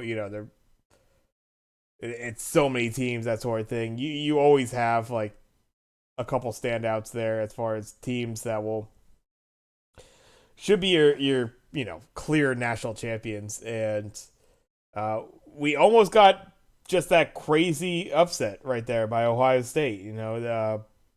Really looking like they were going to take that win, and that would have been pretty insane, right? As far as Ohio State TCU, as far as the final is concerned, just not what you would expect it out of it. Nope. So yeah, I think obviously gonna be rooting for the underdog, gonna be rooting for the TCU, but I don't have any dog in this fight. But I think I don't have a frog in this fight either, I guess. But what I'll be interested in general, you obviously have a look at guys that are potentially going to be the future NFL stars. There's usually a couple guys that stand out from the rest. So be on the lookout for that. And then just another interesting little fact that I'm not sure if you heard of this, but on the field for the ESPN2 commentary on it will be Pat McAfee and the boys again. Let's go. So it should be a fun cast to watch there. So yeah, looking forward to that. It should be a entertaining game no matter what. And yeah, looking forward to a nice change up on the Monday Night Football. A little watching the boys play. Yeah. If you guys didn't watch the Pat McAfee cast of the college football playoff semifinal, it was fucking great. Get RG3 on there with them, by the way, because he was awesome in the TCU Michigan game too. His kid was just RG3 with the born, right? McAfee That's boys. probably not happening. Uh, what was he born? I thought what ended up happening was it was a false Oh label. no, I didn't look into it. I just assumed that. Yeah, Yeah. I think it ended up being a thing where it wasn't Oh it, no. it wasn't quite time. He got home just in time, and then they released her from the hospital because it's Braxton Hicks. You're not quite in labor yet. Okay. All right. Well, there you go. There you go. Well, we got that, I guess. But that's funny. That's funny. I guess you could. You could have RG. But the thing is, he goes out again to cover another game. Yeah, Halftime. He's maybe gone. that's the plan. Maybe I that's the mean, plan. Hey, yeah. Watch pot never boils. A waited on exactly. child Watch never is babies never born. birth. Yeah, I bet his wife is like, no, you gotta go. You gotta So go. this You gotta thing go. It's gonna gets the happen. fuck out of me. I'm done. Hey, I wouldn't blame. I wouldn't blame her. All Nope. right. There you go. That's our college football coverage right there. Beautiful. But yeah, if you weren't aware, Craig has been covered all these games. He had an entire blog write up. Go ahead and check it out. See if he was right on most of this stuff. That's at the Sports Won't Cliches spoil it. I blog was. website, sportscliches.ca/blog. I believe is where he has that. So go check that out as the dove into the college football, and I don't know, next on the docket, maybe halfway Some getting hockey. toward there, some hockey. That's what I was thinking. Yeah, we got the halfway point of the hockey season coming up here pretty soon. Yep. The turn of the new year is usually a good time to catch up on hockey, so I'll probably be writing up a hockey blog in the next few days. So yeah, you want to see how the boys are doing out on the skates between the net. So want to check out. Um, let's see. Anything else that tickles your fancy as far as what we want to hit on and the You know, street? we're hitting that point of the year where it's usually all focus on football for me, right? Like NFL playoffs are coming up. Like I said, I'll have the write up on the hockey, so I won't delve too much into that here. But in general, I'm NFL right now. That's where my eyes are. It's that time, baby. It's a wonderful time of Yeah, the year. The New Year's upon us. The playoffs are right around the corner. And the Niners kicking some ass, baby. So we love to see it. Thank you we all look good. very much stopping by. Do appreciate it. Oh, Sharks are winning over the Ducks right now, going into the third. Let's go, baby. All right. Thank you all for stopping by. Do appreciate it. This has been another episode of Sports Cliches. You can catch us most times, most weeks on Friday evenings, usually starting around 6 p.m. Pacific time. This channel, twitch.tv/tapatioj. That's TAPATIOJ. And be sure, again, check out Craig's blog, write ups on all sorts of sports, stuff going forward. Gonna get that hockey write up soon. That's sportscliches.ca/blog. Remember that. And you can always catch on the VODs. We upload those to our YouTube channel. That's at Sports Cliches. Check that out on the YouTube. Drop us a follow there. Get us a view on there too. Just trying to get a little bit more momentum on that. Much appreciated. And hope you all have a great rest of your evening. Enjoy your Friday. And we'll see you all next time as we get into the opening wildcard round of the playoffs. Very exciting. Looking forward to that. Deuces. Later.